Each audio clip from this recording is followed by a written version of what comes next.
आपादचूडमनुभूय हरिं शयानं मध्ये कवेरतुहितूदितान्तरात्मा अद्रष्टतां नयनयोर्विषयान्तराणां योनिश्चिकाय मनवै मुनिवाहनन्तम् काट्टवे कण्डपादकमलनल्लाडयुन्दी தேட்டரமுதரபந்தம் திருமார்பு கண்டம் செவ்வாய் வாட்டமில் கண்கள் மேனி முனியேறி தனி புகுந்து பாட்டினால் கண்டு வாடும் பாணர்தாட் பரவினோமே. ஸ்ரீமத்யை விஷ்ணு சித்தாரிய மனோநந்தன ஹேதவே நந்தநந்தன சுந்தரியை கோதாயை நித்யமங்களம். ஸ்ரீமதே ரம்யஜாமாத்ருமுனீந்திராய மகாத்மனே ஸ்ரீரங்கவாசினே பூயாத் நித்யஸ்ரீ நித்யமங்களம்.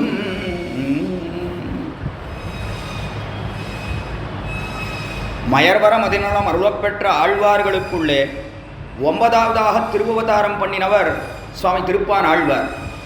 அப்படிப்பட்ட திருப்பான் ஆழ்வாராலே அருளி செய்யப்பட்டது ஒரே ஒரு திவ்ய பிரபந்தம் அமலநாதிபிரான் என்கிற திவ்ய பிரபந்தம். 10 பாட்டு கொண்ட அத்தியாச்சரியமான திவ்ய பிரபந்தம், பரம சுலபமாக இருக்கக்கூடிய திவ்ய பிரபந்தம்.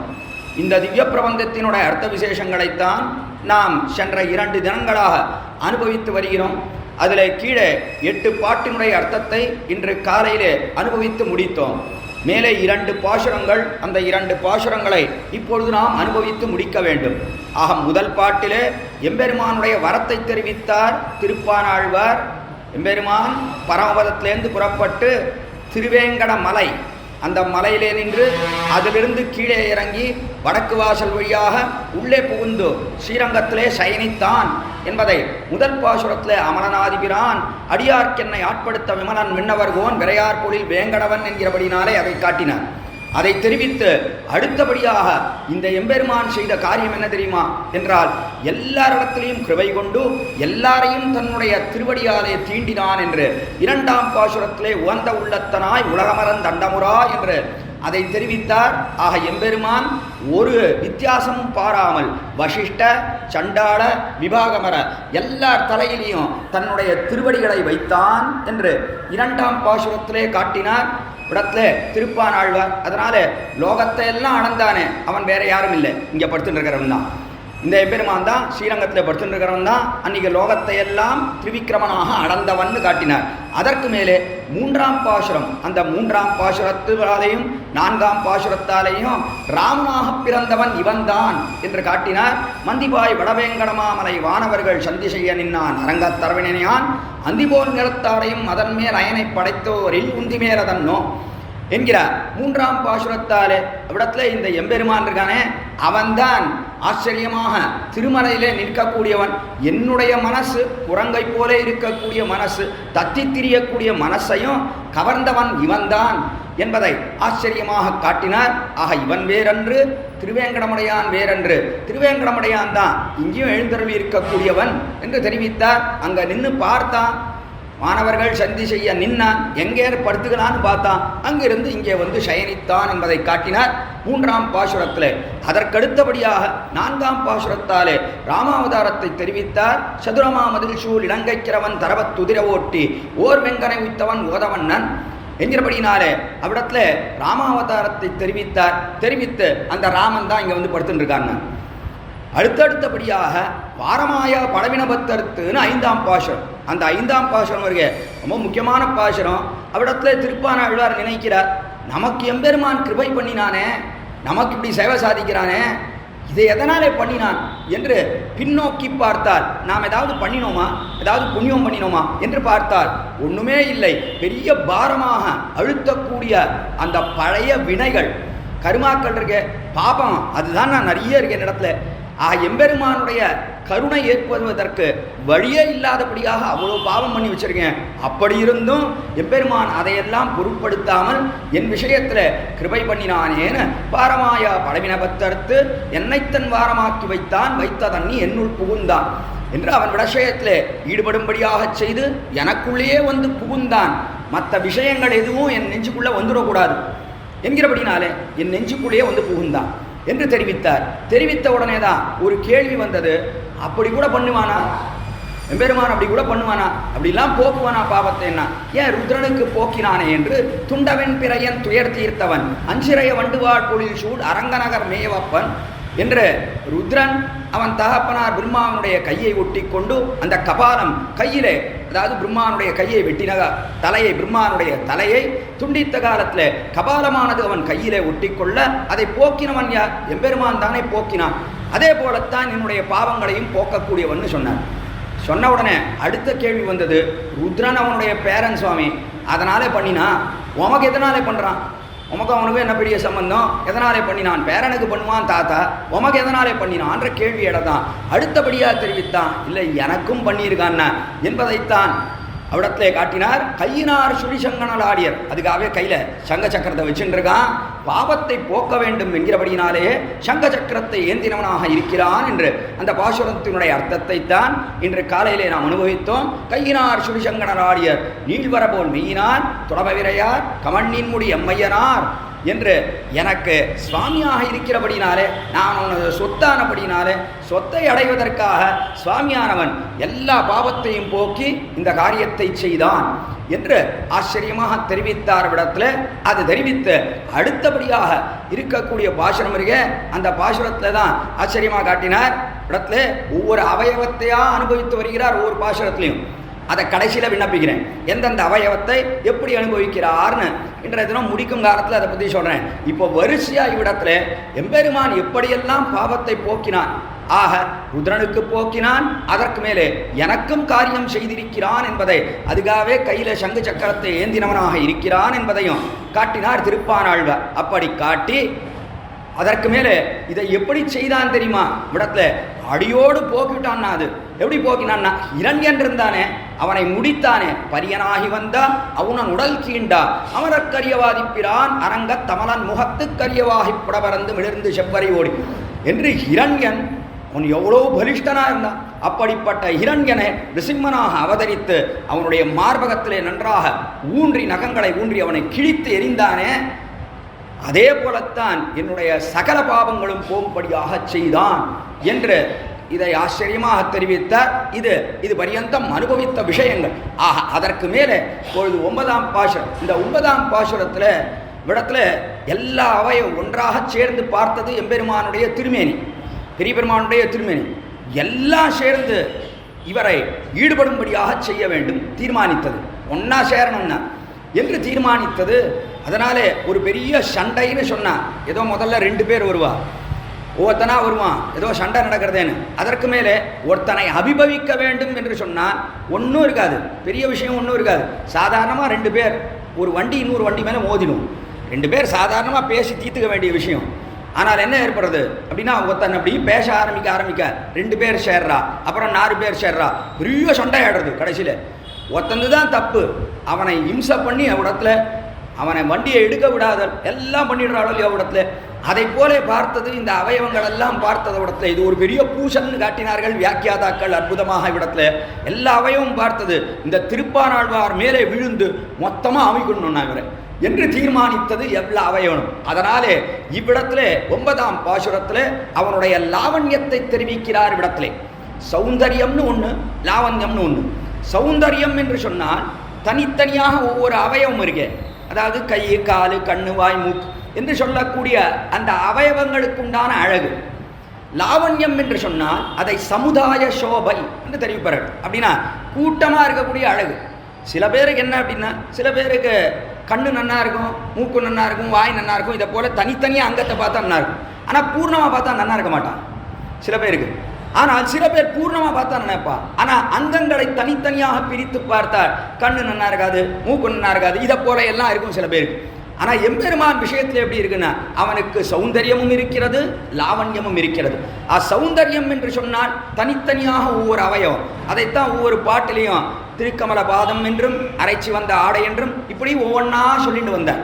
இப்படி ஒவ்வொன்றா சொல்லிட்டு வந்து கடைசியில் இப்பொழுது தெரிவிக்கிறார், அவனுக்கு சௌந்தரியம் மட்டும் இல்லை, ஒரு அங்கம் மட்டும் அழகா இல்லை, அவனுக்கு பூர்ணமாகவும் அழகா இருக்கான். அவனை மொத்தமாக பாட்டாலும் அவ்விடத்துல அழகாக இருக்கிறான். அதைத்தான் இந்த 9ஆம் பாசுரத்தில் காட்டுகிறார்னு அற்புதமாக எடுத்து காட்டுகிறார்கள் நம்முடைய பூர்வாச்சாரியர்கள். இப்படிப்பட்ட ஆச்சரியமான பாசுரம் தான் ஆலமா மரத்தின் நிலமேல் ஒரு பாலகனாய் ஞாலமேலும் உண்டான் அரங்கத்தர வினனையான் கோலமாமணியாரமும் முட்டுத்தாமமும் முடிவில்லதோரெழில் நீலமேனி ஐயோஹோ நிறகொண்டதின் நெஞ்சினையே. அது ஆச்சரியமான பாஷம். ஆலமாமரத்தின் நிலமேல் ஒரு பாலகனாய், ஆலமாமரம் என்று வடதலம் என்று சொல்லக்கூடிய வடமகாவிருஷம் என்றுதான் ஆலமாமரம். அப்படிப்பட்ட அந்த மரத்தின் மேலே ஒரு பாலகனாய் என்று அந்த இலை இருக்க. இதை பற்றி கீழையும் தெரிவித்தேன், கீழையும் இதை பற்றி விண்ணப்பித்தேன் இந்த கோஷ்டியிலே. அந்த இலை இருக்க, ஆலமா மரத்தின் இலை இருக்க, அது எப்படி இருக்கு? ரொம்ப சிறியதாக இருக்கு. அந்த இலை இருக்க, அது நன்றாக விரியாமலும் இருக்கிறது. சிறியதாகவும் இருக்கு, விரியாகவும் இருக்கு. ஆனால் விரியாமல் இருந்தாலும் கூட அந்த இலையின் மீது எம்பெருமான் சயனித்திருக்கிறான். ஆலமா மரத்தினர் மேல் ஒரு பாலகனாயின்னு காட்டுங்க. ஒரு பாலகன்னு சொன்ன இடத்துல ஒருன்னு சொன்னா அத்விதீயன்னு அர்த்தம். இவனை போல இன்னொரு குழந்தை கிடையாதுன்னா, அவ்வளவு சிறியவன்.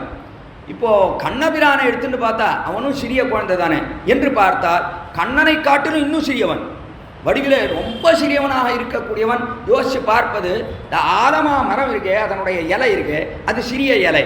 அந்த இலை இருக்கே நன்னா விரியவே இல்லை, முகில் விரியாத இலை என்று தெரிவிக்கிறார்கள். பவனான ஆலந்தளிர் என்று தெரிவிப்பார்கள் நம்முடைய முன்னோர்கள். பவனான ஆலந்தளிர்னா நன்னா விரியவே இல்லை, இன்னும் இலசா இருக்கக்கூடிய இலை. அப்படிப்பட்ட இலை, பூர்ணமாக விரியாத இலை. அந்த இலையிலே எம்பெருமான் சயனிக்கிறான்.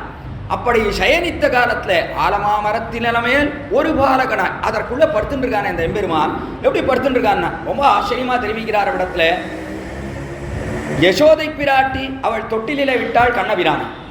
யசோதை பிராட்டி அந்த தொட்டிலே கண்ணபிரானை விட்டாலே, அந்த கண்ணபிரான் அந்த தொட்டில் அவன் என்ன பண்றான்னா நின்னும் இருந்தும் கிடந்தும் என்று எல்லாவற்றையும் செய்கிறான். அவ்விடத்துல நிற்கிறான் எம்பெருமான். படுத்துட்டு இருக்கான் கண்ணன். எவ்வளோ நேரம் படுத்துட்டு இருக்கும் குழந்தை படுத்துட்டு இருக்க ஒரு குழந்தை கொஞ்ச நேரம் உடனே அந்த தொட்டில் எழுந்து உட்காந்துக்கும். கொஞ்ச நேரம் ஆன உடனே எத்தனை நேரம் உட்காந்துருக்கும், உடனே எழுந்திருந்து நிற்கணும்னு தோணும். உடனே அந்த செங்கிலி ரெண்டு இருக்கே அதை பிடிச்சின்னு எழுந்து நிற்கும். அதை எழுந்து நிற்குன்னு இப்படி கொஞ்ச நேரம் ஆடும். ஆடிட்டு என்ன பண்ணுன்னா ரொம்ப நேரம் நிற்க முடியாது, கால் வலிக்கும், மறுபடியும் தொப்புன்னு உட்காந்துடும். உட்காந்துட்டு கொஞ்ச நேரம் உட்காந்துட்டு மறுபடியும் படுத்துடணும். இதுதான் கண்ணன் செய்த காரியம் அக்காலத்திலே என்று ஆழ்வார் அற்புதமாக வர்ணிக்கிறார். 5ஆம் பத்துல 10ஆம் திருவாய்மொழி பிறந்தவாறும் வளர்ந்தவாறும் என்கிற திருவாய்மொழியிலே இன்னும் இருந்தும் கிடந்தும் நினைப்பரியனா என்று ஆச்சரியமாக கொண்டாடுகிறார். இதெல்லாம் எங்க பண்ணினான் தெரியுமா? அந்த தொட்டில்ல மட்டும் பண்ணல, ஆளிலேயும் பண்ணினான்னுட்ட. ஆளிலேயும் என்ன பண்ணினான்னா கண்ணபிரான் என்ன ஆச்சரியம் இருக்கிறதே அது துணுண்டு ஆளிலே, அதற்குள்ளே எழுந்து நிற்கிறான், அதிலேயே உட்காடுறான், அதிலேயே படுத்துக்கிறான், இத்தனையும் ஆளிலையிலே பண்ணிக்கிறான் என்று தெரிவிக்கிறார்கள். அதனால தான் இவர்களுக்கு அவ்வளோ பயம். ஐயோ எம்பெருமானுக்கு என்ன ஆபத்து வருமோ, எங்கு பார்த்தாலும் ஜலம், சுற்றி எங்கு பார்த்தாலும் ஜலம் இருக்கு, நடுவில் ஆலந்தளிர் அலை எறிகிறது. அந்த ஆலந்தளிர்ல இதெல்லாம் பண்ணா என்ன ஆபத்து வருமோ தெரியலையே என்று கலங்குகிறார்கள் எல்லோரும். அப்படி ஒரு பாலகனாய் அத்விதீயமான ஒரு குழந்தையாக ஆலமாமரத்தின் மேல் ஒரு பாலகனாய் ஞானமேலும் உண்டான், எல்லா லோகங்களையும் உண்டான். கீழே சொன்னேன், அப்படி வாயை திறந்தானோ இல்லையோ அதற்குள்ளே எல்லாம் போயிட்டு எல்லா லோகங்களும் உள்ள போயிடுச்சு. அந்த லோகங்கள் எல்லாம் தள்ளப்பட்டு ஒன்றோடு ஒன்று பிரளய ஜலம் தள்ளியது. எல்லா லோகமும் உள்ள போடுது. உள்ள போய் உள்ள எல்லாம் பூர்ணமாக அப்படியே இருக்கிறது. வெளியில எப்படி இருக்கோ அதே போல இருக்கிறது அவ்விடத்திலே என்பதாக பார்க்கிறோம். அதைத்தான் இங்கே ஆலமா மரத்தின் மேல் ஒரு பாலகனாய் ஞானமேலும் உண்டான். அப்படி உண்டவன் என்ன பண்ணான்னு ரொம்ப ஆச்சரியமா தெரிவித்தார் வியாக்கியாதாவிடத்திலே. அப்படி உண்ட பிற்பாடு அவன் அந்த லோகத்தை எல்லாம் தன்னுடைய வயிற்றிலே வைத்து ரட்சித்தான். ரக்ஷகன் யார்னா அவன் தான் ரக்ஷகன். கீழே இதை பற்றிய கீழே தெரிவித்தான். முத்துமுண்ட கண்டங்கண்டீர் அடியேன உய்ய கொண்டதேன்னு கண்டம் இருக்க தொண்டையானது கீழேயே சொல்லித்து, நான் தான் எல்லா லோகத்தையும் உள்ள தள்ளினேன். பெருமான் வாயை திறந்தா உள்ள போனது என் வழியாத்தான் எல்லா லோகமும் போயிட்டு என்று தொண்டையானது தெரிவித்தது அவ்விடத்திலே கீழே. அங்கே சொன்னது எதை தெரிவித்தார் என்றால் அவ்விடத்திலே எம்பெருமானுடைய ஆபத்சகத்துவத்தை தெரிவித்தார். அதாவது ஆபத்து வந்த காலத்திலே எம்பெருமான் சகாவாக நமக்கு நண்பனாக இருந்து நம்மை ரட்சிக்கக்கூடியவனாக இருக்கிறான். அவன் ஒருத்தன் தான். ஆபத்து வந்ததுன்னா மற்ற பேர் எல்லாரும் ஓடி போடுவானா, ரக்ஷகனம்ங்கிறது அவன் கையில் தானே வச்சுட்டு இருக்கான். அதனால என்றைக்குமே பதார்த்தங்களை சிருஷ்டிப்பது சுலபம், எல்லா பதார்த்தத்தையும் உண்டாக்கிடலாம். அழிக்கிறது அத்தை காட்டிலும் சுலபம். அழிக்கிறது நிமிஷமாக தூக்கி போட்டால் எல்லாம் உடஞ்சி போடும். ஆனால் அதை ஜாகிரதையாக பாதுகாப்புறதுக்கு அதுதான் ரொம்ப கஷ்டம்.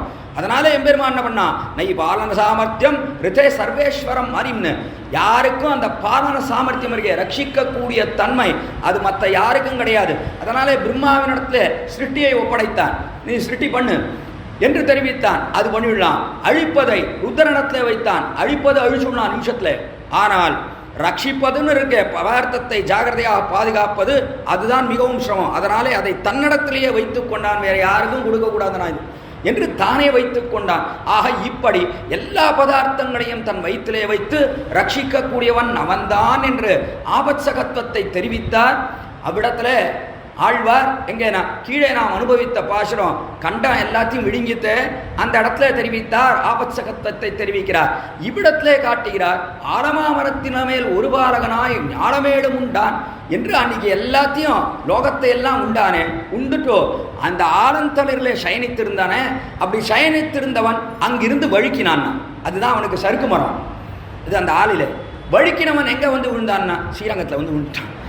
அங்கிருந்து வழுக்கி நேரம் இங்கே வந்து விழுந்தான்னு ஆச்சரியமாக தெரிவிக்கிறார். இடத்துல ஆலமாமரத்திலே ஒரு பாலகனாய் ஞானமேடும் உண்டான், உண்ட பிற்பாடு அரங்க தரவினனையா என்று இருக்கிறபடினாலே நேர அரங்கத்தில் அங்கிருந்து சரிக்கிண்டு வந்தானோ இல்லையோ, நேரம் வந்து அரங்கத்தில் வந்து விழுந்தான். நல்ல வேளை ஆதிசேஷன் இருந்தது அவனை ரட்சிப்பதற்கு என்று ஆச்சரியமாக காட்டுகிறார். இடத்துல அரங்கத்து அரவினனையான் என்று அரங்கத்தில் இருக்கக்கூடிய அரவிற்கு அந்த ஆதிசேஷன் அவன் மேலே வந்து விழுந்தான காலத்தில் அப்படி வந்து அங்கே சயனித்து அந்த ஆதிசேஷன் என்ன பண்ணுறான், அவனை ரட்சித்து கொண்டே இருக்கிறான், ஜாகிரதையாக அவனை ரட்சிக்கிறான். சிந்தாமணி மோத்வாந்தம் உற்சங்கே அனந்த போகினா என்று ஒரு சிந்தாமணியை உமிழ்கிறது ஒரு பாம்பானது. ஸ்ரீஸ்தனாபரணம் தேஜா ஸ்ரீரங்கே சயமாஸ்ரயே சிந்தாமணி மிகோத்வாந்தம் உற்சங்கே அனந்த போகினஹான்னு பெரிய பெருமாளுக்கு அற்புதமான தனியினை பார்க்கிறோம். ஆக ஸ்ரீஸ்தனாபரணம் தேஜா என்று ஸ்ரீ என்கிற பெரிய பிராட்டியார்களே அவள்தான் மார்புக்கு ஆபரணமாக இருக்கிறாள் பெரிய பெருமாளுக்கு. ஸ்ரீஸ்தனாபரணம் தேஜா ஸ்ரீரங்கே சயமாஸ்ரயே, அப்படிப்பட்ட ஸ்ரீரங்கத்தில் எம்பெருமான் சயனித்திருக்கிறானே அவன் எப்படி இருக்கான்னா சிந்தாமணி மிகோத்வாந்தம், சிந்தாமணின்னு சொல்லக்கூடிய நாகரத்னம் இருக்கே அதை ஒரு பாம்பானது உமிழ்கிறது. அதை உமிழ்ந்த பிற்பாடு என்ன பண்ணுறது, அதையே சுற்றி ரொம்ப ஜாகிரதையாக அது பாதுகாக்கிறது. அதே போலத்தான் இங்கே பெரிய பெருமான் இங்கே வந்து விழுந்தானோ இல்லையோ, இந்த பாம்பு என்ன பண்ணுறது, ஆஹா என்ன ஆச்சரியமான நீல ரத்னம், இவனும் நீல நிறத்தில் இருக்கானோ இல்லையோ, அதனால இவனை ஜாகிரதையாக ரட்சிக்க வேண்டும் என்று சுத்தி கொண்டு அவனை ரட்சிக்கிறதுன்னு அற்புதமாக எடுத்து காட்டுகிறார் இவ்விடத்துல. ஆக இங்கே வந்து விழுந்தான். இதே போலத்தான் எதுக்காக இதை இப்போ சொல்கிறார், திருப்பி ஏற்கனவே சொல்லியாச்சே, அங்கே தான் சொல்லியாச்சே. அங்கே சொன்னது ஆபத் சகத்துவம், ஆபத்து வந்த காலத்தில் போக்கக்கூடியவன்னு கீழே அந்த பாட்டில் சொன்னேன். ஆனால் இப்போ இங்கே சொல்லக்கூடியது எதனாலே சொல்கிறான்னா, இதே போலத்தான் நான் எனக்கும் பெரிய பிரளயாபத்து, எனக்கும் அங்கே பிரளயம்னு இருக்கு, நான் இதிலே விழுந்திருக்கிறேன்னா சம்சாரம்னு சொல்லக்கூடிய பெரிய பிரளயம். இது ஒன்றும் சாதாரணமானது இல்லை, நம்ம எல்லாம் பிறந்திருக்கோமே, இதுவும் ஒரு பெரிய பிரளயம். என்ன பண்ணுறது, பிரளயம்னா என்ன, பிரளயம்னா என்ன, நன்றாக ஒன்றோடு ஒன்று சேர்ந்து விடுகிறது. பிரகர்ஷேன லயம், நன்றாக ஒன்றோடு ஒன்று சேர்ந்து விடுகிறது. எல்லா பதார்த்தமும் தனியாக பிரித்து பார்க்க முடியாதபடியாக எல்லாம் ஒன்றோடு ஒன்று சேர்ந்து விடுகிறது. அப்பதார்த்தங்கள் எல்லாம் சேர்ந்து எம்பெருமானுடைய தொண்டைக்குள்ளாக நேராக வயிற்றுக்கு போயிடுச்சு.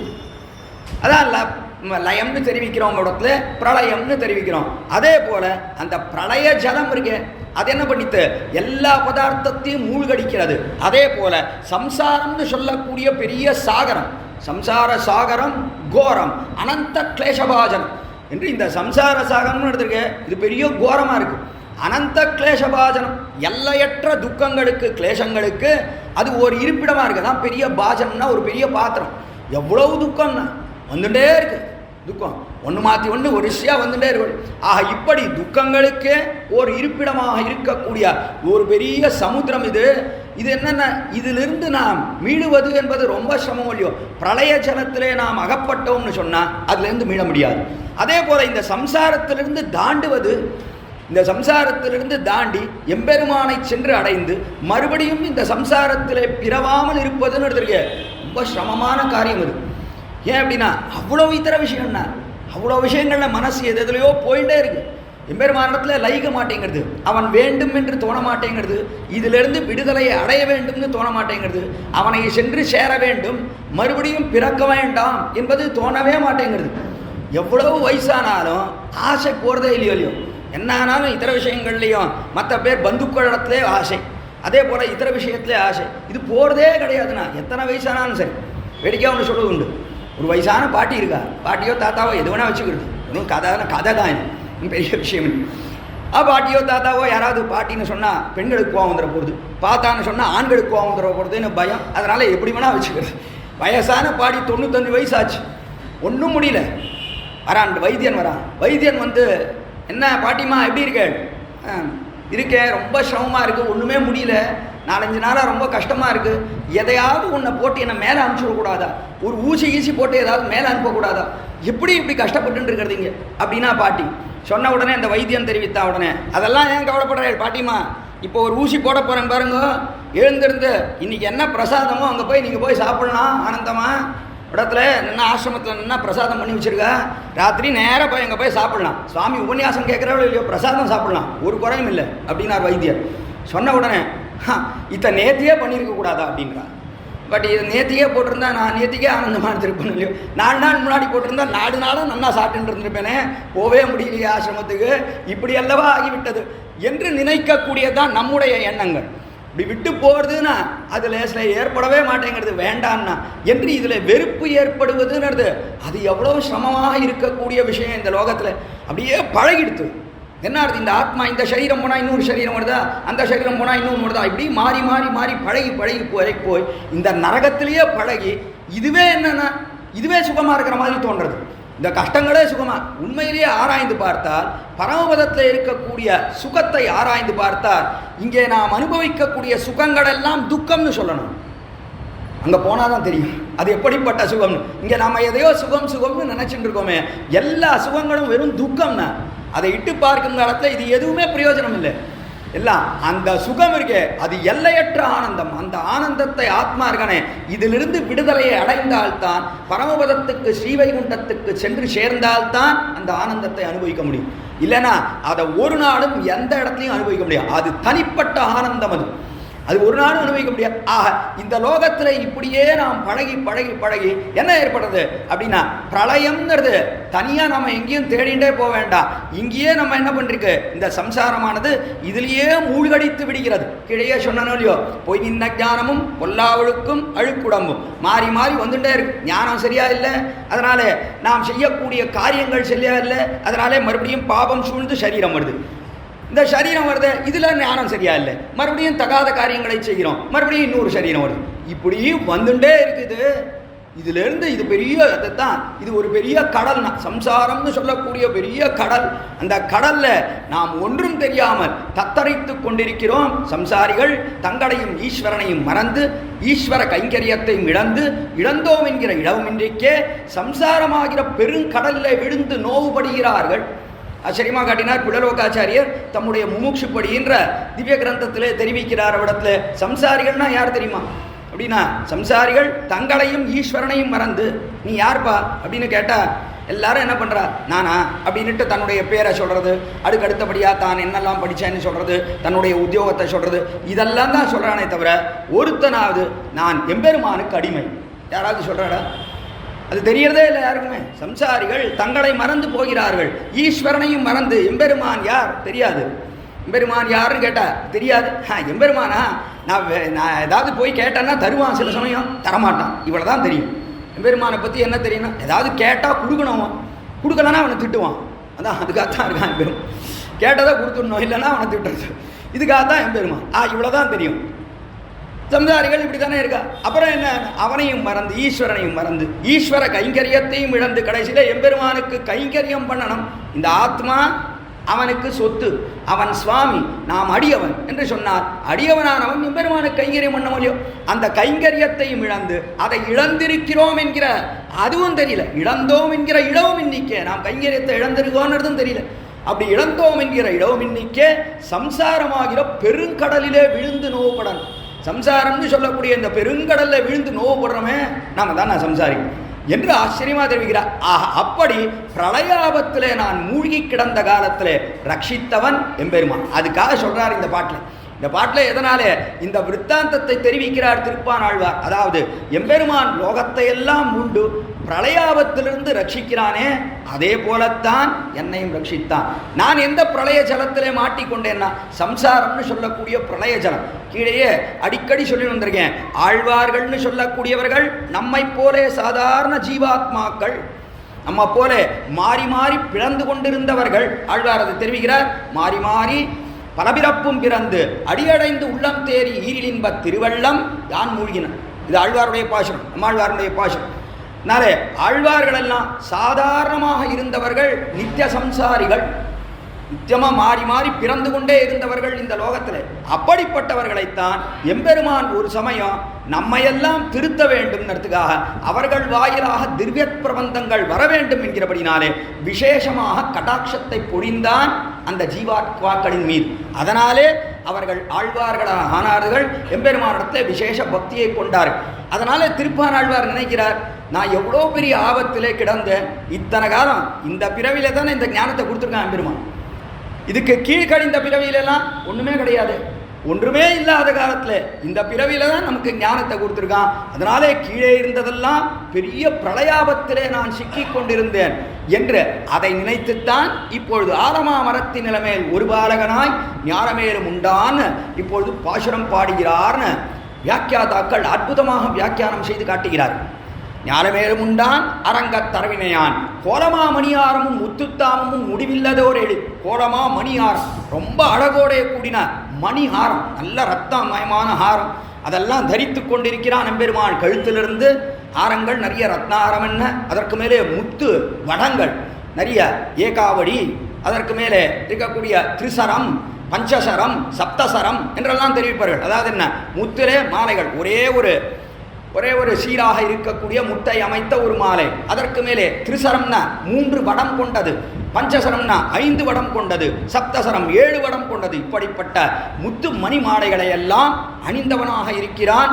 கோலமா மணியாரம் என்று ஆச்சரியமான மாலைகள் அநேகத்தை தன்னுடைய கழுத்திலே அணிந்து கொண்டவனாக இருக்கிறான். கோலமா மணியார். இந்த கோலம் இருக்க அது எதற்கு பொருந்தும்னா, கோலமாமணியார்ங்கிறது எதற்கு சேர்ந்ததுன்னா அவனுடைய திருமேனி இருக்கே, அவனுடைய திருமேனியிலே சேர்ந்தபடினாலே இவைகள் கோலமா மணிமாரம் ஆயிற்று. சாதாரண ஹாரங்கள் எல்லாம் இருக்கு, அந்த ஹாரம் எல்லாம் எம்பெருமானுடைய திருமேனியிலே சேர்ந்தபடினாலே இவ்விடத்துல அழகு பொருந்தியதாக ஆயிற்று. கோலம்னு சொன்னால் அழகு தானே, கோலம் போடுன்னு சொன்னா அழகுபடுத்துன்னு அர்த்தம். கோலம் இடத்துனா அழகாக ஆக்கிறதுன்னு அர்த்தம். கோலத்தையே தாறுமாறாக போட்டு அழகுன்னா ஆக்கினா அது ஒன்றும் பண்ண முடியாது. கோலம்னு சொன்னால் அழகாக இருக்கணும். ஆக கோலம்னு இருக்கு அழகுன்னு அர்த்தம். ஆக இவைகளெல்லாம், இந்த ஆபரணங்களெல்லாம் இருக்கு, இதற்கு அழகா அல்லது எம்பெருமானுக்கு அழகா, இதையெல்லாம் சாத்திக்கிறபடினாலே அப்படின்னா கீழே சொல்லியிருக்கேன், ஆபரணங்களுக்குத்தான் எம்பெருமானுடைய சேர்ந்தபடினாலே அழகு. எம்பெருமானுக்கு இயற்கையாக இருக்கு அழகு. அவனுடைய அழகு இருக்க வேற எதாலையும் ஏற்பட்டது அன்று. ஆபரணத்தை இட்டு அவனுடைய அழகை நாம் குறைக்கிறோம், அவ்வளோதான் விஷயமே தவிர ஆபரணங்கள் அவனுடைய சேர்கிறபடினாலே அழகு பெறுகின்றன. அதையே தான் இங்கேயும் காட்டுற. கோலமாமணியாரம் என்கிறபடினாலே இவைகளெல்லாம் ரொம்ப அழகோடே கூடின ஆபரணமாக எதனாலே ஆயிடுத்து தெரியுமா? பெரிய பெருமாள் கழுத்தில் இருக்கிறபடினால இவைகள் அழகாக இருக்குது. அதெல்லாம் வெளியில் எடுத்துட்டா ரொம்ப ஆச்சரியமான விஷயம். விபதேசங்கள் சில இடங்கள்லாம் போனால் அந்த திருவாபரணத்தை தனியாக காட்டுவார்கள். காட்டினா அது நன்னாவே இருக்காது. நான் பார்ப்பதற்கு இருக்க நன்னா இருக்காதுன்னு என்ன, நன்னா இருக்கும். ஆனாலும் கூட என்னதான் ஆனாலும் அழகு எம்பெருமான் சாத்தி கொள்கிறபடினால நன்னா இருக்கும், இல்லைன்னு சொல்ல முடியாது. ஆனாலும் கூட அதற்கு அவ்வளோ அழகு இருக்குமானா எம்பெருமான் மேலே சேர்ந்த பிற்பாடு தான் அழகு. திருநாராயணபுரத்துலலாம் போனால் அந்த வைரமுடி சேவைன்றது ரொம்ப விசேஷம். மேல்கோட்டையில் பெங்களூர் பக்கத்தில் இருக்கக்கூடிய திவ்யதேசம் திருநாராயணபுரம்ன்ற திவ்யதேசம். இந்த வைரமுடி உற்சவம்ன்றது பங்குனி மாதத்தில் நடக்கக்கூடிய ஆச்சரியமான ஒரு உற்சவம். அந்த வைரமுடி இருக்கு, இந்த முடி மண்டியான பக்கத்தில் ஒரு ஊர் இருக்குது, அங்கேருந்து தான் எடுத்துன்னு வருவார். அங்கேருந்து எடுத்துன்னு வந்து காலையில் மத்தியானம் வரும். அது வந்த பிற்பாடு அதை பார்வைக்காக இட்டிருப்பார்கள். அப்படின்னா கொஞ்சம் உயர்ந்தவர்கள், உயர்ந்த அதிகாரிகள் எல்லாம் அதை பார்க்க வேண்டும் என்பதற்காக இட்டிருப்பார். அப்படி போய் அந்த வைரமுடியை பார்த்தா இவ்வளோ ஒன்றும் சோபிக்கிற மாதிரியே இல்லையே என்று தோணும். ஏன்னா அந்த வைரம் இருக்கு ரொம்ப பழமையான வைரம், பட்டை தீட்டாத வைரம். அது பழப்படான்னு மின்னெல்லாம் மின்னாதது, அது பட்டை தீட்டாத வைரம். அதனால் அந்த வைரமுடியை பார்த்தா ரொம்ப விசேஷமாக தெரியாது. ஆனால் ராத்திரி அதை செல்லப்பிள்ளை அணிந்து கொண்டான்னா அதை போரே ஒரு அழகு கிடையவே கிடையாது. அவ்வளோ அத்தியாச்சரியமாக இருக்கும் அந்த வைரமுடி சேவை. அவனுக்கு அவ்வளோ பொருந்தி இருக்கக்கூடியது அந்த வைரமுடியினது. அவனோட சேருகிறபடினாலே, அவன் திருமுடியிலே சேருகிறபடினாலே அந்த வைரமுடியானது அழகை பெறுகிறது. அது அழகை பெறுகிறதை தவிர வேறொன்று கிடையாது. அதைத்தான் இங்கேயும் அற்புதமாக காட்டுற. கோலமா மணியாரமும் முத்து தாமமும், அதற்கு மேலே முத்தாலையான ஆச்சரியமான தாம்னா இடத்துல ஆச்சரியமான சரங்கள், முத்து தாமமும் முடிவில்லதோர் எழில். இந்த அழகுக்கு முடிவே கிடையாதுன்னா, முடிவில்லது ஓர் எழில், அத்விதீயமான அழகு. இதை போல அழகு எங்கேயுமே பார்க்க முடியாது என்று தெரிவிக்கிறார் திருப்பானாழ்வார். முடிவே கிடையாதுன்னா, இந்த அழகுக்கு முடிவு உண்டான ஒரு முடிவும் கிடையாது. எத்தனை தடவை அனுபவித்தாலும் எப்பொழுதும் நாள் திங்கள் ஆண்டு ஊழி ஊழி தரும் அப்பொழுதைக்கப்பொழுது நாராவுமுதமே என்று எப்பொழுது அனுபவித்தானோ அது அனுபவித்தது குறைவாகவும் இன்னும் அனுபவிக்க வேண்டும் என்று தூண்டும் அம்சம்தான் அதிகமாக இருக்கும். அப்படிப்பட்ட ஆச்சரியமான ஒரு அழகு படைத்தவன் பெரிய பெருமாள் ரங்கநாதன் ஆச்சரியமாக காட்டுகிறார். கோலமாமணியாரமும் முத்துத்தாமும் முடிவில்லதோர் எழில் நீலமேனி. ஐயோ, அது எதுக்கு உண்டான்? நீலமேனினா நீளமாக இருக்குண்ணா. அவனுடைய திருமேனி இருக்க நீல நிறத்து அழகன். இந்த நீலம் இருக்க அதை சொல்லவே முடியாது. ஆச்சரியமாக அந்த மேகம் இருக்க, கார்மேகம், மழைக்காலத்து மேகத்தை போலே நன்னா நீல நிறத்தில் இருக்கக்கூடியவன் நீலமேகம். ஐயோ நீலமேனி, ஐயோ நிறை கொண்டதின் நெஞ்சினை. அந்த நீலமேனி என்ன பண்ணித்துனா அது பூர்வமாக எல்லாவற்றையும் சேர்த்து கொண்டது. அதைத்தான் கீழே தெரிவித்தேன். லாவண்யம் என்று பேர் சமுதாய சோபை. கீழே ஒவ்வொரு அங்கமாக அனுபவித்தார், அது சௌந்தரியம். இப்போ எல்லாத்தையும் சேர்த்துண்டு திருமேனி என்ன பண்ணித்து அப்படின்னா இவரை பூர்ணமாக அழிச்சுடணும்னா திருப்பானாழ்வார் அவருடைய மனசை பூர்ணமாக அபகரிக்க வேண்டும் என்று நினைத்தது. அதனாலே வந்து சேர்ந்தது விடத்திலே அந்த நீலமேனி. நீலமேனி ஐயோ நிறை கொண்டது நெஞ்சினையை பூர்ணமாக ஆக்கிரமித்தது. என்னுடைய நெஞ்சை பூர்ணமாக கொள்ள கொண்டு கொடுத்துனான். இனி என் நெஞ்சார்ந்து எங்கேயுமே போக முடியாது. அப்படி பூர்ணமாக ஆக்கிரமித்தது என்னுடைய நெஞ்சை என்று தெரிவிக்கக்கூடிய அற்புதமான பாசுரம்தான் இந்த 9ஆம் பாசுரம் என்று பார்க்கிறோம். அவ்வளவு ஆச்சரியமான பாசுரமாக எம்பெருமானுடைய திருமேனி இருக்க, அந்த திருமேனியானது நன்றாக இவரை ஈடுபடும்படியாக செய்தது. திருப்பானாழ்வாரை அப்படியே ஈடுபட்டு கிடந்தார். அப்படி ஈடுபட்டு கிடந்தாரு இந்த திருப்பானாழ்வார். ஈடுபட்ட பிற்பாடு இவர் இருக்கார அடுத்தபடியாக இவ்விடத்தில் ஆச்சு திருமேனியும் வந்து ஆக்கிரமித்தது. திருமேனியும் வந்து சேர்ந்த பிற்பாடு இவர் கடைசி பாசுரத்தில் என்ன பண்ணணும் அப்படின்னா, பொதுவாக ஆழ்வார்கள் எல்லாம் பாசுரம் பாடும் காலத்தில் 10 பாசுரம் பாடுறான்னு வச்சுப்போம். 10 பாசுரம் பாடினா 9 பாசுரம் அந்த எம்பெருமானை கொண்டாடுவார்கள். அதாவது அவதாரத்தில் உண்டானவனுடைய பெருமைகளை சொல்லுவதோ, குணத்தை சொல்லுவதோ, அல்லது அந்த திவ்யதேசத்தில் உண்டான அழகை சொல்லுவதோ, இதெல்லாம் பாசுரம் பாடுவர்கள் 9 பாசுரம். ஆன பிற்பாடு 10ஆம் பாட்டில் அந்த ஆழ்வார்கள் இந்த 9 பாட்டை யார் கற்கிறார்களோ அவர்களுக்கு இன்னது பலன் என்று பலத்தை சொல்லுவார்கள். அல்லது இப்போ 11 பாட்டு இருக்குன்னா திருவாய்மொழியில் எடுத்துன்னு பார்த்தா ஒவ்வொரு 10 பாட்டு கிடையாது, ஒவ்வொன்றிலையும் 11 பாட்டு. அது இப்போ 11 பாட்டுனா 10 பாட்டால் எம்பெருமானை அனுபவிப்பார். கடைசி பாட்டதை பலத்தை சொல்லுவார். அதற்கே பலஸ்ருதி பாட்டுன்னு பேர், பலத்தை சொல்லுவர். அதே போல திருநாம பாட்டுன்னு பேர். ஆழ்வார்கள் தங்களுடைய பேரையும் அதில் இடுவார்கள். பாடினது யார் என்று குருகூர் சடகோவன் சொன்னா ஆழ்வார் சொல்றானா, குருகூர் சடகோவன் சொன்னா, குருகூர் மாறன் சொன்ன என்றெல்லாம் இப்படி அவர்களுடைய பேரையும் அதில் இடுவார்கள். அதே போல இது என்ன பண்ணும், இந்த 10 பாட்டை நாம் கற்றோம் என்று சொன்னால் இது செய்யக்கூடியது என்ன என்று பலத்தை சொல்ல முடியும். இந்த பலம் எப்படி இருக்குன்னா எல்லாம் உயர்ந்தது தான், எதுவுமே சாதாரணமான பலங்களையே சொல்லுவதில்லை ஆழ்வார்கள். எந்த பலனாக இருந்தாலும் அது உயர்ந்த பலன்தான். சாதாரணமாக இந்த லோகத்தில் இவனுக்கு ஐஸ்வர்யம் வரும், அது வரும், இது வரும், அதெல்லாம் சொன்னாலும் என்ன சொல்லிடுவா தெரியுமா? கடைசியில் இந்த ஐஸ்வர்யத்தை தனக்கு உபயோகப்படுத்திக்க மாட்டான். ஐஸ்வர்யத்தை கொண்டு நிறைய ததியாராதனம் பண்ணிடுவான்னு திருமங்கையாழ்வார் நிறைய சொல்லுவார்.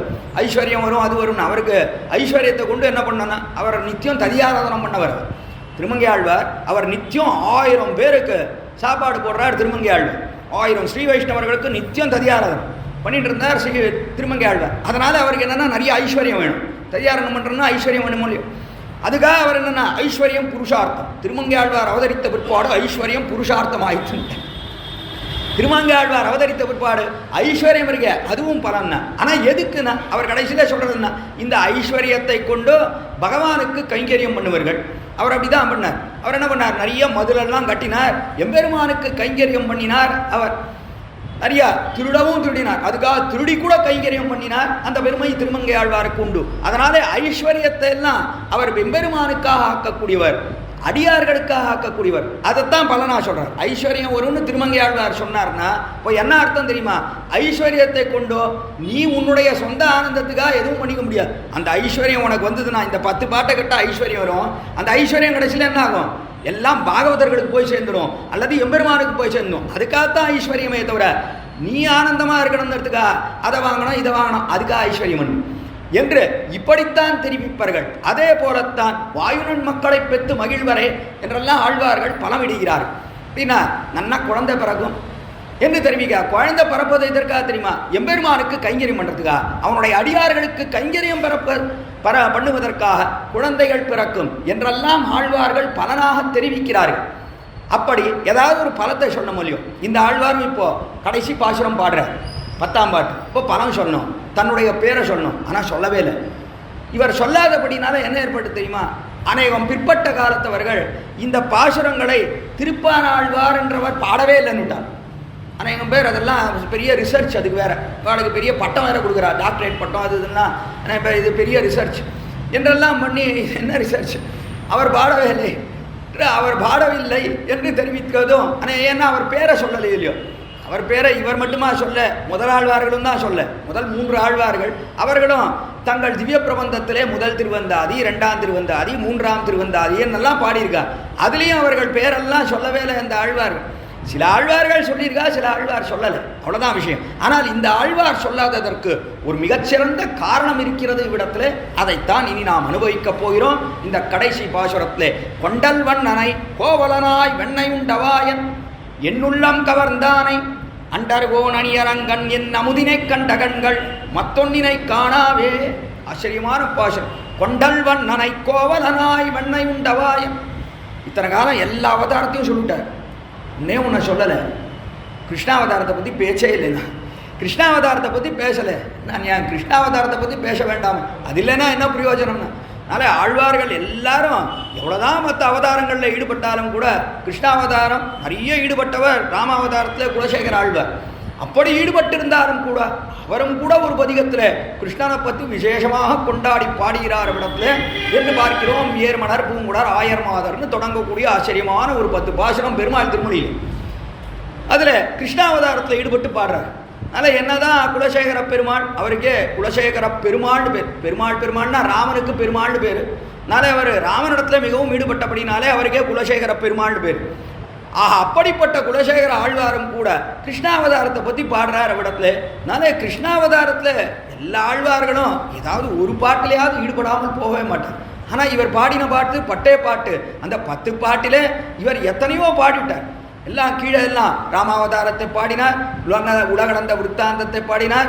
எல்லாம் எம்பெருமான் வயிற்றிலே வைத்தானே, வயிற்றிலே வைத்து எல்லா பதார்த்தத்தையும் ரட்சித்தானே, அந்த அவதாரத்தை பாடுகிறார். நிருசிம்மாவதாரத்தை பாடுகிறார். இதெல்லாம் இத்தனையும் பாடின ஆழ்வார் கண்ணனை பற்றி ஒன்று கூட பாடலை. எதுக்குண்ணா? கடைசி பாசுரத்துக்கு வச்சிருக்கார். அதனால கடைசி பாசுரத்தில் கொண்டல் வண்ணனை கோவலனாய் வெண்ணை உண்டவாயன் என்று கொண்டல் வண்ணன் என்று தெரிவித்தார். கொண்டல் வண்ணன் என்ன அர்த்தம்? கொண்டல்னா மேகம், மேகத்துக்கு கொண்டல்னு பேர். நிறைய நீரை பருகின மேகம், கழுத்தே கட்டளையாக நீரை பருகி நன்னா கருத்து இருக்கக்கூடிய மேகத்தை போலே நிறம் படைத்தவனாக இருக்கிறான் கொண்டல் வண்ணன். வண்ணன் வண்ணன்னு சொன்னா, கீழே ஒரு நாள் தெரிவித்தேன், வண்ணம்னு சொன்னா தமிழில் வண்ணம்னு சொன்னா நிறம்னு அர்த்தம். அதே சம்ஸ்கிருதத்தில் அவ்விடத்துல வண்ணம் என்று சொன்னால் சம்ஸ்கிருதத்திலே வர்ணகா, வர்ணம்ங்கிறது நிறம், அந்த வர்ணகா என்பது தான் இவ்விடத்துல வண்ணம்னு கிடைக்கிறது தமிழில். அதே போல் வண்ணம்னு சொன்னால் ஸ்வபாவம்னு ஒரு அர்த்தம். ஒரு ஸ்வபாவத்தையும் வண்ணம்னு சொல்லுவது உண்டு. இங்கே 2 விதமாகவும் தெரிவிக்கிற இடத்துல கொண்டல் வண்ணன் என்கிறபடினாலே கொண்டல் மேகம் இருக்கே அதை போலே ஸ்வபாவத்தோட கூடினவன் எம்பேருமா. மேகம் என்ன பண்ணுறது?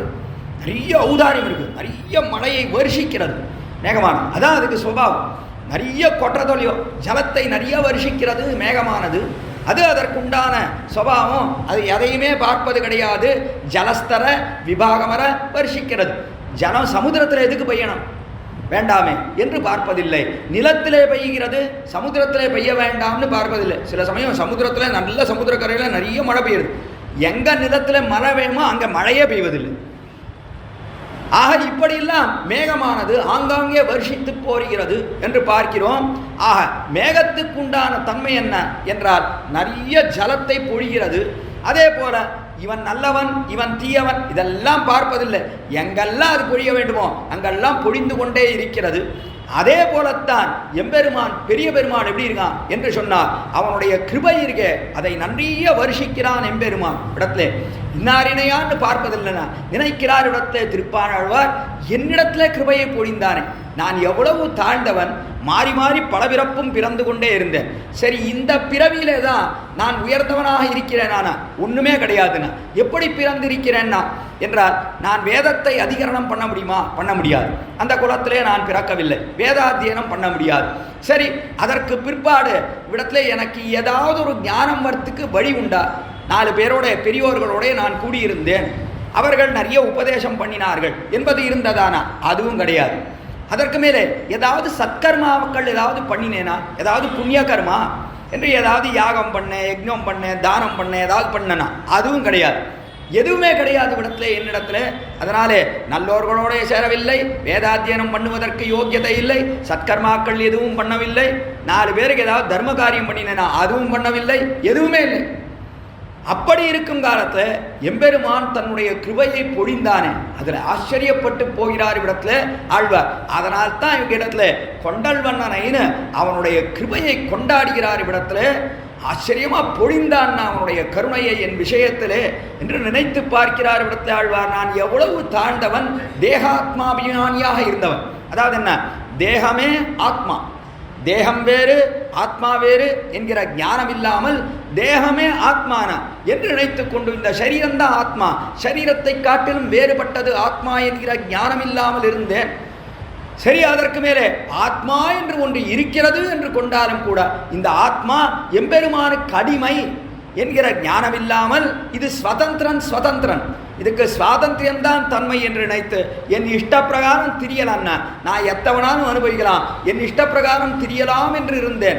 இப்படியெல்லாம் பொழுதை போக்கி கொண்டிருந்தேன் நான். அதற்கு மேலே என்ன, சம்சாரிகளுக்கு என்னை ஆக்கி வைத்தேன். அப்படியே ஒருத்தனுக்கு அடிமைன்னு சொன்னாலும் யாருக்கு அடிமை தெரியுமா? எம்பெருமானுக்கண்ணு.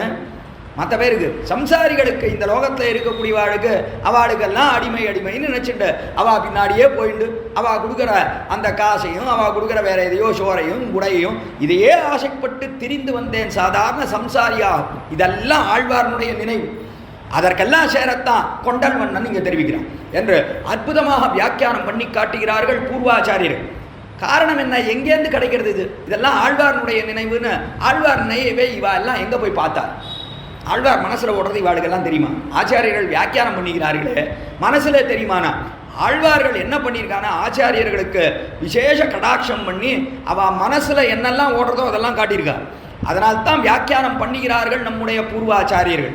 அதற்கு மேலே என்னன்னா, இங்கே கீழே இவர் சொல்லிவிட்டார் இல்லையோ, முக்கியமான பாட்டு எதுனா, பாரமாயா பழவின பத்தறுத்து என்று வினை இருக்கே, அது இவரே தெரிவிக்கிறார். அதாவது திருப்பானாழ்வாரே கீழே பாரமாக இருக்கக்கூடிய பழ வினைனா அதை அடியோடு போக்கினான்னு சொல்றாரு இல்லையோ, அதிலிருந்து தொடர்ந்து வரக்கூடியதான் இவ்விடத்துல பாசுரங்கள். அதை நினைத்து பார்க்கிறார் ஆழ்வார். அதை நினைத்த உடனே என்ன ஏற்படுது, எப்படி போக்கினான்னு தெரியலையே பெருமான். ரொம்ப ஆச்சரியமா இருக்கு. எவ்வளோ பாவம் பண்ணியிருக்கேன், இந்த பாவத்தை எல்லாம் போக்கி இப்படி நம்மை ரட்சிப்பதுன்னு சொன்னா என்ன ஆச்சரியம், எப்படி பண்ணினான்னு தெரியலையேன்னு இதே எண்ணம் தான் கடைசி பரியந்தம் ஓடிண்டே இருக்கு. இப்படி ஓடித்தான் ஆழ்வார் இருக்காரு.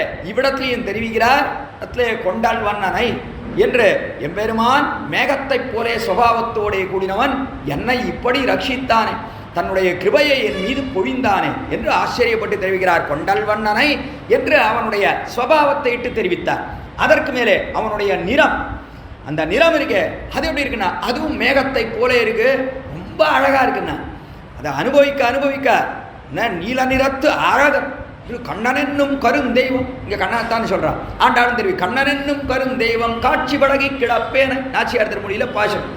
கண்ணன் என்னும் கருந்தெய்வம்னு சொன்னா, கண்ணன் என்னும் கருந்தெய்வம்னா எல்லாரும் என்ன பண்ணா, கருப்பா இருப்பான். கண்ணன் கருப்பா இருப்பான்னா அவனுடைய கருப்பு இருக்கு. இதே போலன்னா இந்த பித்தளை பாத்திரத்தெல்லாம் விறகடுப்புல வச்சா கீழே கருப்பாயிடும் இல்லையோ, அந்த மாதிரி கருப்பா, அந்த கருப்பன்று கற்பூரத்தெல்லாம் ஒரு தட்டில் ஏற்றி வச்சா நடது கொறுத்து போடுது அந்த இடம், அந்த மாதிரி கருப்பான், அந்த கருப்பன்று அதை சொல்லலை. இந்த கருப்புன்னு சொல்லக்கூடியது என்னன்னா, இவர்கள் கருப்புன்னு எங்கே சொன்னாலும் கருப்புக்கும் நீலத்துக்கும் வித்தியாசம் கிடையாது. அநேகம் அதை எங்கே பார்க்கலான்னா புடவையிலையோ வஸ்திரத்துலையோ அவன் என்னத்தான் அது நீல நிறத்தில் இருந்தாலும் கருப்போட சேர்த்து தான் அந்த நீளத்தை ஓட்ட முடியும். இல்லாமல் அந்த நீளத்தை தனிப்பட்ட முறையில் ஓட்ட முடியாது. கருப்போட சேர்த்து தான் அந்த நீளத்தை ஓட்டியானும். அதனாலே அதே போலத்தான் இவ்விடத்தில் எம்பெருமானுடைய அந்த நிறம் கருப்பு கருப்புன்னு சொன்னால் அது கருப்புன்றது எப்படிப்பட்டது தெரியுமா? அது அந்த கருப்பு கலந்த நீலம். அப்படின்னா நம்ம பாஷையில் புரியறதுக்காக சொன்னால் டார்க் ப்ளூன்னு சொல்கிறோமே, அதான் விஷயம். அதைத்தான் இங்கே டார்க் ப்ளூன்னு எடுத்தான். அந்த கருப்பு சொல்கிறபடினாலே அந்த நீலம் என்ன ஆகுது? இன்னும் அபாரமான நீல நிறத்தை அடைகிறது அது. அதனாலே இங்கே கொண்டல் வண்ணன் என்கிறபடினாலே அந்த நீலம் எப்படி இருக்கிறது தெரியுமா? அது சாதாரணமான கருப்புன்னு சொன்னால் ஏதோ ஆண்டாள் கண்ணன் என்னும் கருந்தெய்வம்னு சொன்னால் அது கருப்புனா அந்த கருப்பன்று மயிர் முடியலாம் இருக்கே, அதை போல கருப்பன்றது அது நீளமாக இருக்கக்கூடியது. ஸ்னிக்தமான நீல நிறத்து அழகனாக இருக்கக்கூடியவன் தான் எம்பெருமான் கண்ணபிரான். அதைத்தான் இங்கே கொண்டல் வண்ணனைன்னு அவனுடைய நீல நிறத்தை அற்புதமாக கொண்டாடுகிறார் திருப்பானாழ்வார். கொண்டல் வண்ணனை கோவலனாய் வெண்ண உண்ட வாயன். கோவலன் அவன் யாருன்னா கோவலன் கோபாலன். அவன்தான் கோபாலன்னா எம்பெருமான்னு கிருஷ்ணாவதாரத்தை தெரிவிக்கிறார். அக்காலத்தில் கோவலனாக இங்கு வந்து சேர்ந்தான் எம்பெருமான். இங்கே வந்து கோவலனாய் வெண்ண உண்ட வாயன். எதற்காக வந்தான்? வெண்ணையிலே ஆசைனா கண்ணனுக்கு ரொம்ப ஆசை. கண்ணனுக்கு என்ன? எம்பெருமானுக்கு ஆசை. அதனால்தான் அவதாரமே பண்ணினான்ட்டு நாழ்வார் நம்மாழ்வார் ஆச்சரியமா தெரிவிக்கிறார். சூட்டு நன்மாடைகள் தூயன வேந்தி விண்ணோர்கள் நன்னீராட்டி அந்து வந்தராய் நிற்கவே ஆங்கு ஒரு மாயினான் ஈட்டிய வெண்ணை தொடுவுண்ண போந்து இமிலேற்றுவன் கூன் கொட்டிடை ஆடின கூத்து அடலாயர்த்தம் கொம்பினிக்கேன்னு பாசுரம் திருவிருத்தத்தில் இங்கே தெரிவிக்கிறார். சூட்டு நன்மாடைகள் தூயன வேந்தி நல்லா எல்லாரும் பெரிய திருமஞ்சனம் பண்ணா பரமபதத்தில் திருமஞ்சனம் இருக்க அபிஷேகம் பெருமானுக்கு பெரிய திருமஞ்சனம் பண்ண அங்கேயும் எல்லாம் உண்டு. பரமபதத்தில் போனாலும் எல்லாம் அங்கேயும் இதை போல திருமஞ்சனம் உண்டு. அதற்கு மேலே என்ன அப்படின்னா அங்கே எல்லாம் இதே போல் இந்த புறப்பாடு கருட சேவை அது இது எல்லாம் உண்டு. அங்கேயும் புறப்பாடு அது இதுக்கு உண்டு. இந்த புளியோர தொத்தியோனம் மட்டும் கிடையாது. அதெல்லாம் அது மட்டும் இங்கே வயிற்றுக்கு உண்டாக மட்டும் கிடையாது. ஓ அது கிடையாதா சுவாமி? அப்புறம் எதுக்கு சுவாமி அங்கே போனோம்? அதுதானே எங்களுக்கு வேணும்னு விடுவோம். நம்ம வருதே எதுக்காக? அதுக்காகத்தானே சுவாமி. அது இல்லைன்னா என்ன பிரயோஜனம்னா அதுன்னா சாப்பிட வேணாமா? அது கிடையாது அங்கே ஒன்றும் அப்படின்னா அங்கே கிடையாதுண்ணா. ஏன் அப்படின்னா எம்பெருமானை பார்க்கிறபடினாலே ஏததேவா அமிர்தம் திருஷ்டுவா திருப்தியந்தி. அவனை பார்க்கிறபடினாலே வயர் நிறைந்து விடும். அப்புறம் ஒன்றும் சாப்பிட்றதுக்கு ஒன்றும் தோணவே தோணாது. அதனால அங்கே இது கிடையவே கிடையாது. இங்கே தான் நமக்கு இதெல்லாம் வேண்டியிருக்கு. அங்கு அது கிடையாது ஒரு நாடும். ஆனால் மற்றதெல்லாம் உண்டு. அவனுக்கு பெரிய திருமஞ்சனம் உண்டு, அலங்காரம் உண்டு, புறப்பாடுகள் உண்டு, எல்லாம் உண்டு. இல்லைன்னா கைங்கரியம் பண்ணணுமே. நாமல் இல்லைன்னா என்ன இருக்குது? வேற ஒன்றும் கிடையாது. அதனாலே இந்த கைங்கரியங்கள் எல்லாம் இடைவிடாமல் நடக்கிறது. அப்படி எம்பெருமானுக்கு ஒரு சமயம் திருமஞ்சனம் சமர்ப்பிக்கும் காலத்தில் திருமஞ்சனம் பண்ணிட்டா. திருமஞ்சனம் பண்ணின அப்புறம் பெரிய தூபம் புகை இருக்கே, சாம்பிராணி புகைன்னு சொல்கிற முடியும். அப்போ தூபம் சமர்ப்பிக்கணும். திருமஞ்சனம் ஆன உடனே திருமஞ்சனம் ஆன உடனே பெரிய தூபம் சமர்ப்பித்தார். தூபம் சமர்ப்பிச்சா உள்ள இருக்கிற எம்பெருமானே தெரியக்கூடாது. உள்ள எம்பெருமான் இருக்கானே தெரியக்கூடாது. அதை போல தூபத்தை சமர்ப்பித்தார்கள். பெரிய தூபம் விட்டார்கள். தூபம் விட்ட உடனே பார்த்தான் எம்பெருமான். பார்த்தான் சூட்டு நன்மாடைகள் தூயன வேந்தி. அப்போ அடுத்தது திருமஞ்சனம் ஆன உடனே அலங்காரம் பண்ணணும். அதுக்காக எல்லாரும் நித்தியசூரிகள்லாம் பெரிய கூடைகளில் நிறைய மாலையை வச்சு நின்றுருக்கா சித்தமா. சூட்டுனன் அவனுக்கு சூட்ட வேண்டும் என்கிறபடினாலே சூட்டுவதற்காகவே இருக்கக்கூடிய மாலை. சூட்டுவதே தங்களுக்கு பிரயோஜனம், வேற ஒன்றும் பிரயோஜனம் கிடையாது. லோகத்தில் நாமெல்லாம் என்ன பண்ணுறோம்னா எம்பெருமானுக்கு புஷ்பம் சமர்ப்பிக்கிறார். ஒரு மனம் பூவை வாங்கி கொண்டு போய் கொடுக்குறார். அர்ச்சகர் வாங்கி சாத்துறார். சாத்தின உடனே அங்கேயே நின்றுருக்கார். என்ன வேணும் சுவாமி? இப்படி இல்லை பூ கொடுத்தனே, கொஞ்சம் பூ கொடுமே திருப்பி. நமக்கு எது கொடுத்தாலும் திரும்பி வேணும், இல்லைன்னா போகிறதே கிடையாது. புஷ்பம் கொடுத்தா அவனுக்குன்னு கொடுக்கணும். கொடுத்தா அர்ச்சகர் அவரே சரி வந்திருக்கா கொடுப்போன்னு அவரே கொடுத்தா வாங்கிக்கணுமே தவிர அதுக்காக நிற்கக்கூடாது. அதுக்காக நின்றுட்டு அவர் இருக்கார். இல்லை ஒரே ஒரு சரம் தான் நீங்கள் வாங்கி சாட்டினது தான் இருக்குது, அதுவும் வேணுமா? நான் இல்லை என்னவா இருந்தாலும் அதில் ஒரு பாதி கொடுமே. விடுறதில்ல, என்ன பண்ணாலும் வாங்காமல் போகிறதில்லைண்ணா. எம்பெருமானத்தில் ஏதாவது ஒன்று கொடுத்து எதையாவது வாங்கிட்டு போயிடணும், வாங்காத இடத்த விட்டு போகணும் என்பது நம்முடைய அபிப்பிராயம். தேகிமே ததாமித்தே. ரொம்ப ஆச்சரியமான விஷயம். இப்படி கொடுத்து வாங்கிறது கூட பரவாயில்ல. இன்னொன்று என்ன தெரியுமா? தேகிமே ததாமித்தே. ரொம்ப ஆச்சரியம். சம்சாரிகளாகிற நாம் என்ன பண்ணுறோம்னா திருவேங்கடமுடைய இடத்துல போராட எல்லாம் ரொம்ப வேடிக்கையாக ஒன்று சொல்கிறார். திருவேங்கடமுடைய இடத்துல போகக்கூடியவன்லாம் ரொம்ப சரியாக கான்ட்ராக்ட் பேசுறதுல நம்ம போல பேசவே முடியாது. தேகிமே ததாமித்தே. முதல்ல எம்பெருமானே எனக்கு கொடுத்துருவோம், அப்புறம் நான் உனக்கு தரேன். தேகிமே முதல்ல எனக்கு கொடு. எல்லாரும் என்ன பண்ணுறா? எம்பெருமானே எனக்கு கல்யாணம் பண்ணி வை, நான் உனக்கு கல்யாண உற்சவம் பண்ணி வைக்கிறேன். எம்பெருமானுக்கு கல்யாணமே ஆளை பாருங்க பாபம். இவர் கல்யாணம் பண்ணி வச்சாதான் அவனுக்கு கல்யாணம். அதனால எம்பெருமானே எனக்கு முதல்ல கல்யாணம், யாராவது ஒத்தராது எம்பெருமானே உனக்கு கல்யாண உற்சவம் பண்ணி வைக்கிறேன், அப்புறம் எனக்கு கல்யாணம் பண்ணி வை, யாராவது ஒத்தராது சொல்றது இல்லை. ஏன்னா அவ்வளோ நம்பிக்கை எம்பெருமான் மீது. இவனுக்கு எங்கேயாவது நம்ம முதல்ல கல்யாணம் உற்சவம் பண்ணி வச்சுட்டோம், அப்புறம் நமக்கு கல்யாணம் பண்ணாமல் போயிட்டா எல்லாம் வீணாக போயிடுமோ இல்லையோ. துட்டெல்லாம் அனாவசியமாக பணத்தை கட்டி எங்கேருந்து கல்யாண உற்சவம் அவனுக்கு என்னவோ பண்ணி வச்சிடணும், அப்புறம் பண்ணலன்னா அந்த பயம். அதனால் என்ன, முதல்ல எனக்கு பண்ணிவிடுவோம் கல்யாணம், அதுக்கப்புறம் உனக்கு கல்யாண உற்சவம் பண்ணிவிடும். இதான் நம்முடைய தன்மையே இதான். அதனால ஒருத்தரும் அதுக்கு மீறி பண்ணுறதே இல்லை. தேகிமே ரொம்ப ஆச்சரியமாக தெரிவிக்கிறாரு. தேகிமே ததாமித்தை, முதல்ல எனக்கு கொடு, அப்புறம் நான் உனக்கு தரேன் என்று எல்லாரும் தெரிவிக்கிறார்கள். இடத்துல எல்லாம் முடிய தரேன் என்று சொல்கிறார்கள். முடிய தரேன், இதை காரியத்தை பண்ணி எம்பெருமானை முடிய தரேன். வேடிக்கை கேட்டார்கள் நம்முடைய பெரியவர்கள், இந்த முடி இருக்க மயிர் முடியை வெட்டி போடுறேன் நான், எவனாவது கழுத்தை வெட்டி போடுறேன்றானோ, கழுத்தை வெட்டி தரேன் எம்பெருமானை என்று யாராவது போடுறேன் நான். ஏன் அப்படின்னா முடி முளைக்கிறது, அதனால வெட்டி தரேன்றான். கழுத்து முளைக்காதவள் ராவணனை போல முளைக்கும்னா நாங்களும் வெட்டி தரோம் சுவாமி. ராவணனுக்கு கழுத்தை வெட்டி வெட்டி போட போட முளைத்தது, அதை போல முளைச்சா போடலாம். அது இல்லாமல் கழுத்தை போய் வெட்டி போட முடியுமா? முளைக்கக்கூடியதுன்னா போடலாம், இதுவே முளைக்காது. ஒரு தடவை வெட்டிட்டு அப்புறம் உங்களுக்கு முளைக்காது சுவாமினா எவனாவது போடுறானா பார்ப்போம். முடிய ஒட்டின்னு வரட்டும், திருமலைக்கு போய் ஒத்தனும் போக மாட்டான் கிட்டியே. இதெல்லாம் நம்முடைய காட்சி உண்டானது இதெல்லாம் என்பதாக பார்க்கிறோமா. எம்பெருமானிடத்திலே சென்று அது வேண்டும் இது வேண்டும் என்று சென்று அவனிடத்துல எல்லாவற்றையும் அதை கேட்டு இதை கேட்டு இதெல்லாம் செய்யக்கூடியவர்கள் தான் நாம் எல்லோரும். ஆனால் எம்பெருமான் என்ன பண்ணுறான்னா, ஏதோ இதுக்காவது என்னிடத்துல வந்தானே பரவாயில்லண்ணா, இதுக்காக நித்தியம் கல்யாணம் உற்சவம் பண்ணிக்கிறான்னா என்ன ஆச்சரியம். எவ்வளோ கல்யாணம் பண்ணிப்பான். ஒரு கல்யாணம் பண்ணாலே கஷ்டமாக இருக்குது, அதுக்கு மேலே இவ்வளோ கல்யாண உற்சவம் மாறி மாறி பண்ணிட்டு போயிட்டே இருக்காங்க நித்தியம். எம்பெருமான் ரொம்ப ஆச்சரியமாக இருக்கக்கூடியது. பரவாயில்லண்ணா, அதனால் என்ன நம்ம பண்ணி வைப்போமே என்று தானே நிற்கிறான். அதனால் தானே அடியார்களும் பக்தர்களும் எல்லாம் போயிட்டே இருக்கா. என்ன எம்பெருமான் காரியம் பண்ணிட்டு தானே இருக்கான், பண்ணாமல் இல்லையே. ஐயோ பாவம், இதுக்காவது வந்தானே, ஏதோ பாவம் கஷ்டம் வந்து கேட்குறான், வேற யார் இடத்துல போவான், நம்ம இடத்துல வந்து ஏதோ கேட்பான், சரி பண்ணுவோண்ணா பரவாயில்லண்ணா சிரிச்சுட்டே பண்ணுறான். எம்பெருமான் முதல்ல இவனுக்கு காரியம் பண்ணிடணும், அப்புறம் தான் நமக்கு பண்ணுவானா, பரவாயில்ல அப்படி இருந்தாலும் பண்ணுவோம் என்று பண்ணுகிறான் எம்பெருமான். அதான் அவனுக்கு உண்டான ஆச்சரியமான தன்மை என்பதாக பார்க்கிறோம். ஆக கொண்டல் வண்ணனை கோவலனாய், அதனால எம்பெருமான் இருக்கானே, அவன் இருக்கானே அவ்விடத்துல பரமபதத்தில் அவ்விடத்துல எழுந்தருளிருக்கானே, சூட்டுனன் மாலைகள் தூயாவேந்தி என்று சூட்டுவதற்காகவே மாலையை சுமந்து கொண்டிருக்கிறார். சூட்டின பிற்பாடு தங்களுக்கு ஒன்று வேண்டும் என்று கேட்காதவர்கள், அதனால அது நல்மாலைன்னு. சூட்டு நன்மாலை, அது நல்ல மாலையாக இருக்கிறது. சூட்டு நன்மாலைகள் தூயன வேந்தி, பரிசுத்தமாக அதை சுமந்துட்டு இருக்காங்க நித்தியசூரிகள் எல்லாம். அப்படி இருக்கும் காலத்தில் பெரிய அலங்காரம் பண்ணணும். அடுத்தது அதற்கு முன்பாக பெரிய தூபத்தை இட்டார்கள். அது எங்கு பார்த்தாலும் புகை மண்டலமாக சூழ்ந்தது. சூழ்ந்த உடனே அந்த சமயத்தில் பரமபதத்தில் வெண்ணெய் திரண்டது, வெண்ணெய் திரண்டதுன்னு பெரிய சப்தம் வந்தது. சப்தம் வந்த உடனே எங்கேருந்து வருது கீழே பார்த்தான் எம்பெருமான். பார்த்தா திருவாய்ப்பாடி கோகுலத்திலேருந்து வெண்ணெய் வந்தது, வெண்ணெய் வந்ததுன்ற சப்தம் கேட்ட உடனே எம்பெருமான் பார்த்தான், ஆஹா வெண்ணெய்னா என்று. வெண்ணெயிலே ரொம்ப பிரீத்தி. ஏன் அப்படின்னா அதெல்லாம் அடியார்களுடைய கைப்பட்ட திரவியம். அது வெண்ணெய் இருக்க, அதை என்னத்தான் நம்ம பாத்திரத்துலேருந்து எடுத்தாலும் ஸ்பூனை போட்டோ கரண்டியை போட்டோ எடுத்தால் வராது, கையை போட்டு தான் வழித்து எடுக்கணும், அப்போ தான் வரும்.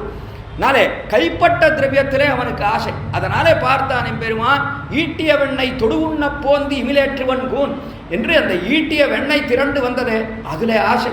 அதனாலே எம்பெருமான் பார்த்தான், புகை போட்டிருக்கோம் இல்லையோ, மறைஞ்சுட்டான் எம்பெருமான், உள்ளே இருக்கிறதே தெரியல. இதான் சரியான சமயம், இல்லைன்னா நித்தியசூரிகள் போக விட மாட்டான் என்று பார்த்தான். குதிச்சான், நேராக வந்துட்டான்.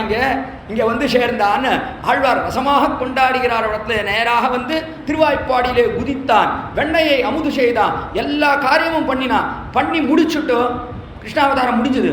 120 வருஷம் அத்தனை காலம் புகை போட்டிருக்காங்க. புகை போட்டு அந்த புகை கீழே அடங்கிட்டோ இல்லையோ அங்கே போய் நின்றுட்டான் பெருமான். கிருஷ்ணாவதாரமே முடிஞ்சு போச்சு அதுக்குள்ள. ஏன்னா அங்கே காலம் கிடையாது, காலம் நடையாடாத தேசம் பரமபதம். ஸ்ரீவைகுண்டத்தில் காலமே கிடையாது, ராத்திரி பகல் என்பதெல்லாம் கிடையாது. ஏக ரீதியாக எப்பொழுதும் வெளிச்சம்தான். இடத்துல காலமே கிடையாது. இடத்துல நாளை காலம் நடையாடாத தேசம் பரமபதம். நகாலஸ் தத்ரவை பிரபு, இங்கே தான் காலம் பார்க்கிறோம், அங்கே காலம் கிடையாது. அதனாலே அவ எத்தனை காலம் அந்த புகை போடணும்னு நினைக்கிறாடோ போத்துட்டே இருப்பாள். அது எப்பொழுது அந்த புகை போட்டு அடங்கிறதோ அடுத்தபடியாக அலங்காரம் பெருமானுக்கு மாலையை சுட்டுவார்கள். அப்படியே போயிட்டே இருக்கும் இந்த கைங்கரியங்கள். அதனாலே அந்த காலம் முடியறதுக்குள்ள, அதாவது புகையெல்லாம் அடங்கிறதுக்குள்ள எம்பெருமான் திரும்பியே போய் சேர்ந்துட்டான்னு ரசமாக தெரிவிக்கிறார்கள் இடத்துல ஆழ்வார்கள். ஆக இப்படி வெண்ணையிலே ஆசைப்பட்டுத்தான் இங்கே வந்து திருவதாரம் பண்ணினான். கொண்டல் வண்ணனை கோவலனாய் வெண்ணெய் உண்டவாய். அதே அந்த குலத்தை தேர்ந்தெடுத்ததே எதற்காக?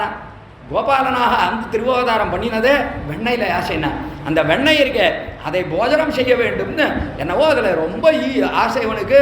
என்னவோ கிடைக்காதது கிடைக்கிறா போல தன்னுடைய வஸ்து தான், தான் சிருஷ்டித்தது தான், இருந்தாலும் அதில் அவ்வளோ ஆசை எம்பெருமானுக்கு. அதனாலே அந்த வெண்ணையை எல்லா கிரகத்திலையும் போய் திருடி கையது வாயதாக ஆக்கப்பட்டு கொண்டு கையிலையும் வெண்ணெய் வாயிலையும் வெண்ணெய் திருடிண்டே இருக்கான். திடீர்னு மாமி வந்துடுறா. அந்த ஆத்து மாமி வந்துட்டா என்ன பண்ணுறான்னா கையில் இருக்கிற வெண்ணெயெல்லாம் ஐயோ வந்தால் கையில் இருக்கிறது தெரிஞ்சுடுமே வெண்ணெய் இருக்குன்னு கண்ணன் என்ன பண்ணுவான்னா நன்னா உடம்புலாம் பூசிடுவான். எல்லா வெண்ணையும் உடம்புல பூசிண்டா தெரியாதானே. நன்னா மூலவருக்கு தைல காப்பு பண்ண மாதிரி இருக்கும். தைலம் மூலவர் இருக்காரு, மூலவர் திருமேனி இருக்க கோயிலெலாம் அதில் நன்னா தைலத்தை பூசினா படன்னு கருப்பாக இருக்கார் வழியும். அதை போலத்தான் கண்ணன் இருப்பான். நன்னா எல்லாம் வெண்ணெயெல்லாம் உடம்புல வீசி பூசிடுவான். ஆனால் என்ன ஆகும்னா கடைசியில் வாயில் இருக்கிற வெண்ணெய் காட்டி கொடுத்துடும். கடைசியில் திருட மற்றதெல்லாம் இருந்தாலும் கூட என்ன உடம்பு என்னவோ கருப்பாக இருக்குது, நடுவில் இருக்கிற உதடு அது சிகப்பாக இருக்குது, அதற்கு நடுவில் வெள்ளையாக இருக்கு வெண்ணெய், அது சுலபமாக காட்டி கொடுத்துடும். ஓ வெண்ணெயை வந்தால் சாப்பிட்ருக்கான். நாளே இப்படி கையது வாயதாக அகப்பட்டு கொண்டு திரிந்தான். திருவாய்ப்பாடியேன்னு பார்க்கிறோம். ஆக அந்த சௌலபியம் இருக்கே அதை கொண்டாடுகிறார் இடத்துல. கடைசியிலே திருப்பான் ஆழ்வார் என்ன சுலபம் தெரியுமா எம்பெருமான் இப்படி வெண்ணைக்காக அவதரித்து கடைசியில எல்லோரிடத்திலையும் ஆகப்பட்டு கட்டுண்டு அடி உண்டு கிடந்தானே அந்த எம்பெருமான் என்று நினைக்கிறார். அதனாலே கிருஷ்ணாவதாரத்தை இழிந்து அதை தலை கட்டுகிறார். சௌலபியத்தை பாடாமல் இருக்கவே முடியாது. அதுவும் அர்ச்சாவதாரத்தை பற்றி பேசுகிறார். இப்போது இந்த அர்ச்சாவதாரத்தை பற்றி பேசும் காலத்தில் இதை பற்றி பேசாமல் இருக்க முடியுமா? இந்த வெண்ணையை ஏன் எம்பெருமான் கிருஷ்ணாவதாரத்தில் அமுது செய்தான்? ரொம்ப ஆச்சரியமாக ஒரு கேள்வி கேட்டினார். இடத்துல வியாக்கியாதான் கிருஷ்ணாவதாரத்தில் எதுக்காக அமுது செய்தான் என்று சொன்னால் எம்பெருமான் இருக்கானே முதல்ல இந்த குலத்தை தேர்ந்தெடுத்ததே வெண்ணைக்காக தான். நாளே தேர்ந்த கோவலனாய் வெண்ணெய் உண்டவா என்ன அதனால் தான் தேர்ந்தெடுத்தான் இடத்துல. இதை போல மற்ற இடத்துல பண்ண முடியுமா? பரமடத்துல போய் இதை போலலாம் நான் வெண்ணெய் சாப்பிட போகிறேன்னு சொல்ல முடியுமா? அங்கே சொல்ல முடியாது. பரமடத்தில் சொல்ல முடியும். சரி இறங்கி வந்தானே ராமாவதாரத்தில் இதை பண்ண முடியுமாண்ணா? என்னதான் ஆனாலும் ராஜா இப்படிலாம் போய் ராஜா போய் நான் வெண்ணெயை சாப்பிட்றேன் அதை பண்ணுறேன் இதெல்லாம் நன்னா இருக்குமா? எல்லாம் நன்னா இருக்காது. அவனுக்குன்னு ராஜானா ஒரு காம்பீரியம் இருக்கோ இல்லையோ, அவனுக்குன்னு ஒரு ஸ்டேட்டஸ்ன்னு சொல்கிறோம் இல்லையோ, அது இருக்கோ இல்லையோ ராஜான்னு சொன்னான். அதை மீறி காரியம் பண்ண முடியாது. அதனால அது பிரயோஜனம் இல்லை. பார்த்துட்டே இருந்தா எம்பெருமான். சரி இந்த கோபால குலம் தான் அதுக்கு சரியானது, இடையர் குலம் இருக்கு அதுதான் சரியானது. அங்கு போனால் யாரும் எந்த கேள்வி கேட்க முடியாது. நம்ம இஷ்டப்பிரகாரம் சஞ்சாரம் பண்ணி வேண்டிய வெண்ணைகளை நாம் பூஜிக்கலாம் என்று நினைத்தான் கண்ணபிரான். அதனால் தான் அந்த குலத்தையே தேர்ந்தெடுத்தான். அதனால் தான் கோவலனாய் வெண்ணெய் உண்டவா என்று தெரிவிக்கிறார். கோபால குலத்திலே பிறந்தான், வெண்ணையை உண்டான். வெண்ணெய் போருன்ற அளவுக்கு நன்றாக போஜனம் பண்ணினான். அக்காலத்தில் எம்பெருமான் உலகுண்ட பெருவாயனானபடினாலே உலகத்தை எல்லாம் உண்ணக்கூடிய பெரிய எம்பெருமான். அப்படிப்பட்ட எம்பெருமான் ஆனபடினாலே இவ்விடத்துல எல்லாவற்றையும் போஜனம் பண்ணினான். அதை தெரிவிக்கிறார். கோவலனாய் வெண்ணெய் உண்டவாயன். கோவலனாக ரொம்ப ஆச்சரியமாக ஒரு அர்த்தம் காட்டினார். கோவலனாக வெண்ணெய் உண்டான். மேலே இவ்விடத்துல கொண்டல் வண்ணனாக எண்ணெய் உண்டான் விட்டார். கொண்டல் வண்ணனாக எண்ணெய் உண்டான், கோவலனாக வெண்ணெய் உண்டான். கோபாலனாக அவதாரம் பண்ணி வெண்ணையை நன்றாக பூஜித்தான். ஆனால் கொண்டல் வண்ணனாக இருந்து அதாவது தன்னுடைய ஔதாரியத்தாலையும் தன்னுடைய கருணையாலையும் அவன் பண்ணினது என்னன்னா எண்ணெய் உண்டான். என்ன நன்னா வீட்டில் கொண்டு விட்டான விடத்துல அவன் செய்த காரியம் என்னன்னா வெண்ணையை கொண்டானே. வெண்ணையை கொண்ட காலத்தில் எப்படி இருந்தான்? ஒரு பாத்திரத்தில் வெண்ணெய் இருக்கு என்று சொன்னால் வெண்ணையைத்தான் உண்டான். பாத்திரம் அப்படியே இருக்கு. அப்படியே தானே பாத்திரம் அப்படி பாத்திரத்தை சாப்பிட முடியாது. பாத்திரத்தை சாப்பிட்டா எப்படி இருக்கு? அதே போலத்தான் திருப்பானாழ்வாரும் சொல்லுகிறார் இடத்துல என்னுடைய ஹிருதயம் இருக்க அதை கொள்ளை கொண்டான். சரீரமும் அப்படியே தான் இருக்கு. சரீரம் குறியடியாமல் இருக்கிறது. ஆனால் உள்ளுக்குள்ளே இருக்கக்கூடிய என்னுடைய ஹிருதயத்தை மனசை கொள்ளை கொண்டான் பெரிய பெருமான். கோவலனாய் எண்ணெய் உண்டான். அதை தெரிவிக்கிறார். ஏன் இதை சொல்றாருன்னா வெண்ணெய் உண்டான், கோவலனாய் வெண்ணெய் உண்டான்னா வெண்ணெயை சாப்பிட்டாங்கிறது பொருந்துறது. ஆனால் இவரை எப்படி சாப்பிட முடியும்? கொண்டல் வண்ணனாய் எண்ணெய் உண்டான்னு சொன்னா அது எப்படி பொருந்தும் என்றால் வேற ஒன்றும் இல்லை. எண்ணெய்னு சொன்னது இவருடைய மனசை திருடினா சாப்பிட்டான். அங்கே வெண்ணெயை சாப்பிட்டான், பாத்திரத்தை விட்டான். இங்கே மனசை சாப்பிட்டான், சரீரத்தை விட்டான். ஆழ்வாருடைய சரீரத்தை விட்டான்.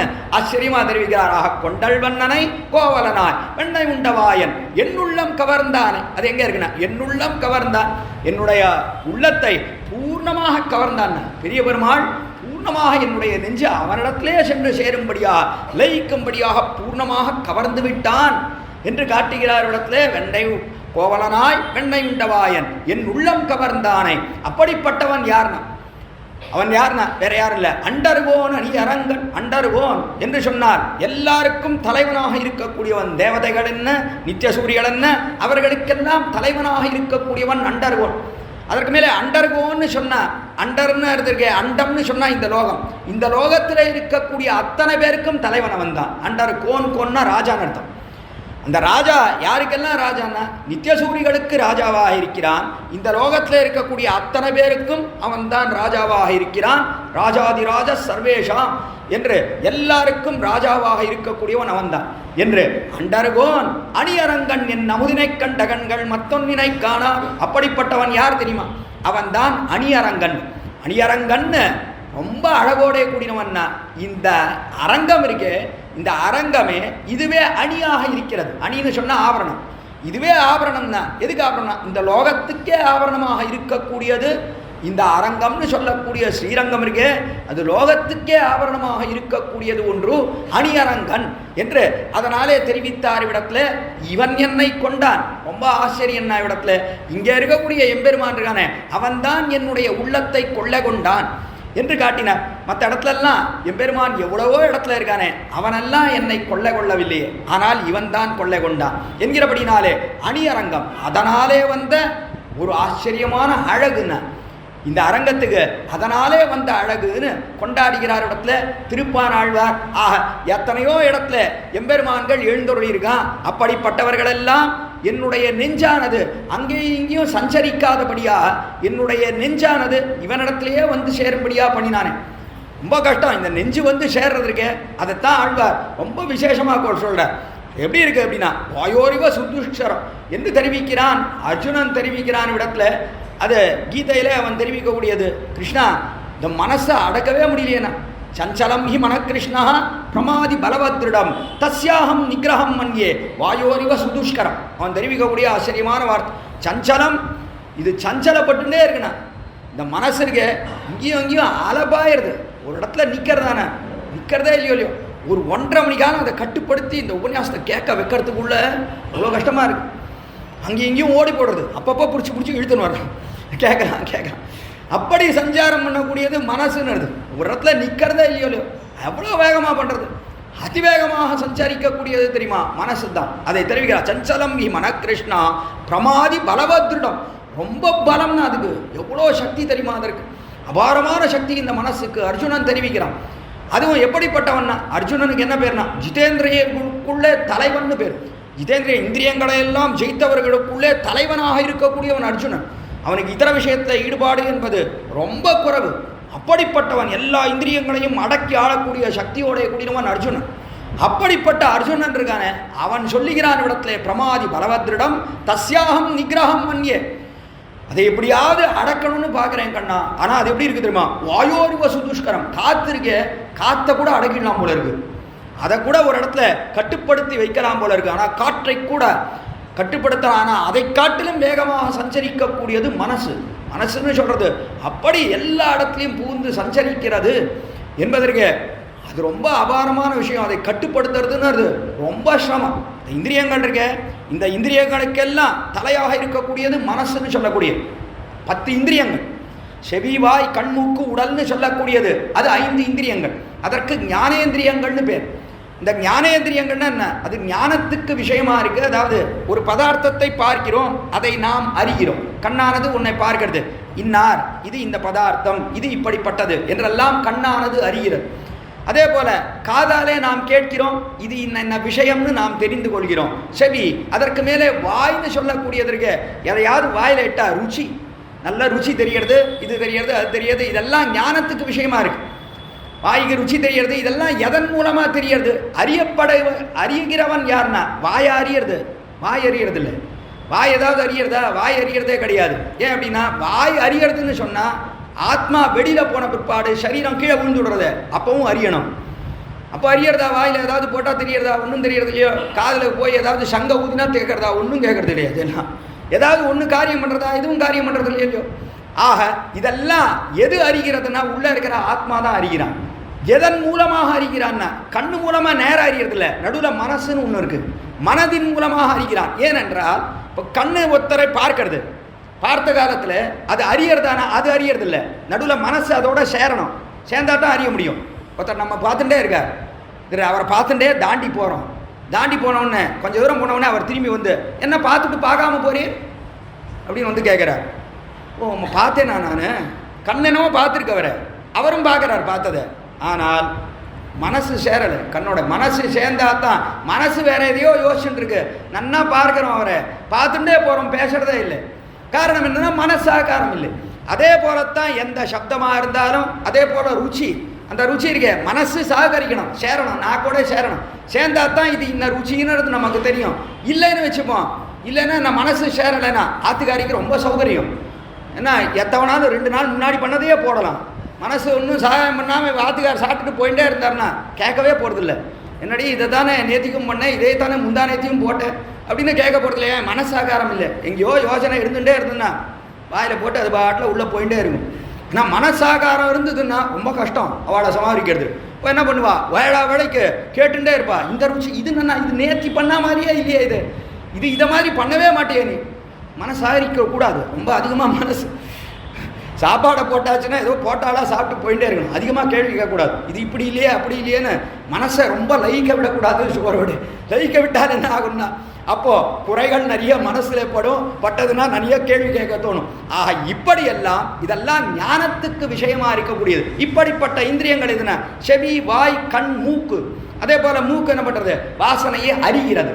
அதே போல சரீரம் நடந்திருக்கு, அது இன்னார் தொடுகிறார், இன்னது படுகிறது என்று அறிகிறது. இதெல்லாம் ஞானத்துக்கு உண்டான 5 இந்திரியங்கள், செவி, வாய், கண், மூக்கு, உடல் என்று சொல்லக்கூடியது. அதே போல கர்மத்துக்குன்னு சொல்லக்கூடியது 5 இந்திரியம். அந்த 5 இந்திரியம் இருக்க கர்மத்துக்கு இருக்கக்கூடியது அப்படின்னா ஒரு செயலை செய்யக்கூடிய இந்திரியங்கள்.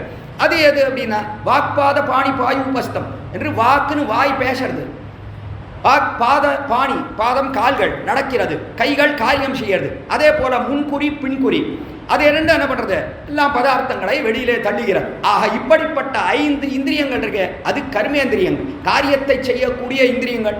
இது எல்லாத்தோடையும் 10 இந்திரியங்களோட சேர்ந்து மனசுன்னு சொல்லக்கூடியது ஒன்று. இது எல்லாத்தோடையும் சேரணும். அப்படி சேர்ந்தா தான் காரியங்கள் நம்மாலே செய்ய முடியும், பதார்த்தங்களை நம்மாலே அறிய முடியும். ஆக அதற்காக இந்த 5 இந்திரியங்கள் அதோட சேர்ந்ததாக இருக்கக்கூடியது மனசு. எல்லாம் என்னன்னா எல்லாத்துக்கும் ஞானம் கிடையாது, எதுக்குமே ஞானம் கிடையாது. இடத்துல ஞானம் உடையவன்னு சொன்னா உள்ள இருக்கிற ஆத்மா, அந்த ஆத்மாவுக்குத்தான் ஞானம் உண்டே தவிர மற்றது இது எதுக்குமே காரணம் கிடையாது. ஏன் அப்படின்னா ஆத்மா வெளியில போயிட்டான்னா மனசும் வேலை பண்ணாது, மற்ற இந்த 10 இந்திரியங்களும் வேலை பண்ணாது எதுவுமே.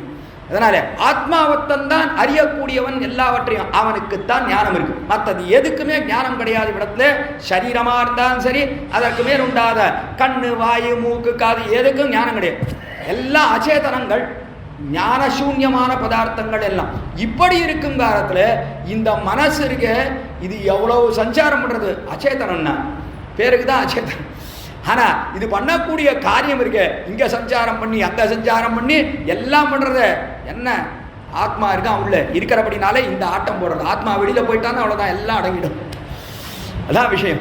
அதனாலே அப்படிப்பட்ட இந்த மனசை எம்பெருமானை உன்னிடத்திலே சேர்த்து கொண்டாய். அதான் ஆச்சரியப்படுறார் திருப்பானாழ்வார். அதைத்தான் இங்கே கொண்டல் வண்ணனை கோவலனாய் வெண்ணை உண்டவாயன் என் உள்ளம் கவர்ந்தானே, என்னுடைய உள்ளத்தை கவர்ந்தாயே. ரொம்ப ஆச்சரியம்னா, என்னுடைய உள்ளம் எப்படி இருந்தது, தட்டி தட்டி அங்கே இங்கேயும் திரியக்கூடிய என்னுடைய உள்ளமானது உன்னிடத்துல வந்து சேர்ந்தது. என் உள்ளம் கவர்ந்தானே அண்டர்கோன் அணியரங்கன்.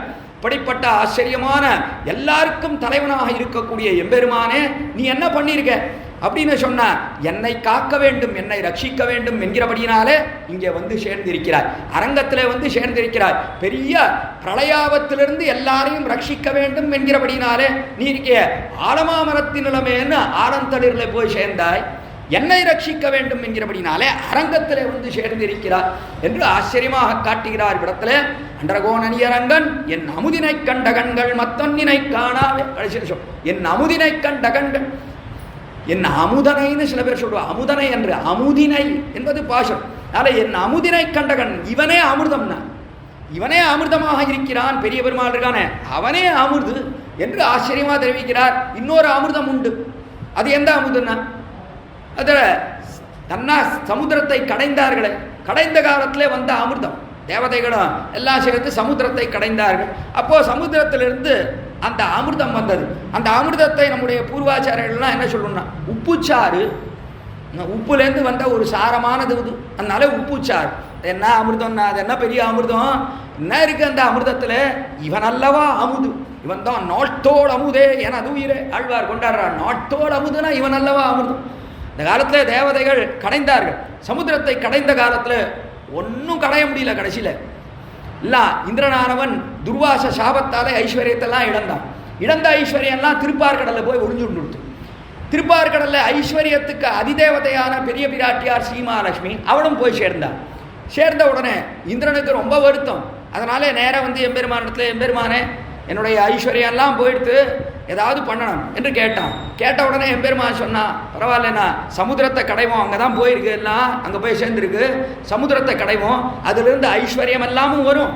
அதே சமயத்தில் நீங்கள் யுத்தம் பண்ணுறதுக்கு உங்களுக்கு சக்தியும் கிடைக்கும். அது எதுனா அமிர்தமும் வரும். அமிர்தம் வந்ததுன்னா அதை பாணினா அதை நீங்கள் குடித்தீர்கள்னு சொன்னால் பிற்பாடு நீங்கள் சாவ மாட்டீர்கள். இந்த அசுரர்களுக்கும் தேவதைகளுக்கும் அடிக்கடி சண்டை வந்துட்டே இருக்கும். அசுரர்களுடைய எண்ணிக்கை குறையவே குறையாது. ஏன்னா அசுரர்களுக்கு குருவானவர் சுக்கராச்சாரியர்னு இருந்தார். அவருக்கு சஞ்சீவினி வித்தியைன்னு ஒன்று தெரியும். அதனால் அந்த வித்தியை கொண்டு எந்த அசுரனெல்லாம் உயிரை விடுறானோ அவனுக்கெல்லாம் மறுபடியும் உயிரை கொடுத்துடுவார் சுக்கராச்சாரியர். அதனால அசுரர்களுடைய எண்ணிக்கை குறையாது. ஆனால் தேவதைகளுக்கு அப்படிலாம் ஒன்றும் வித்தியை தெரியாது. ப்ரஹஸ்பதிக்கு, அதாவது தேவகுரு, அவருக்கு அதெல்லாம் ஒன்றும் தெரியாது. அதனால தேவதைகள் எண்ணிக்கை குறைஞ்சுட்டே வந்தது.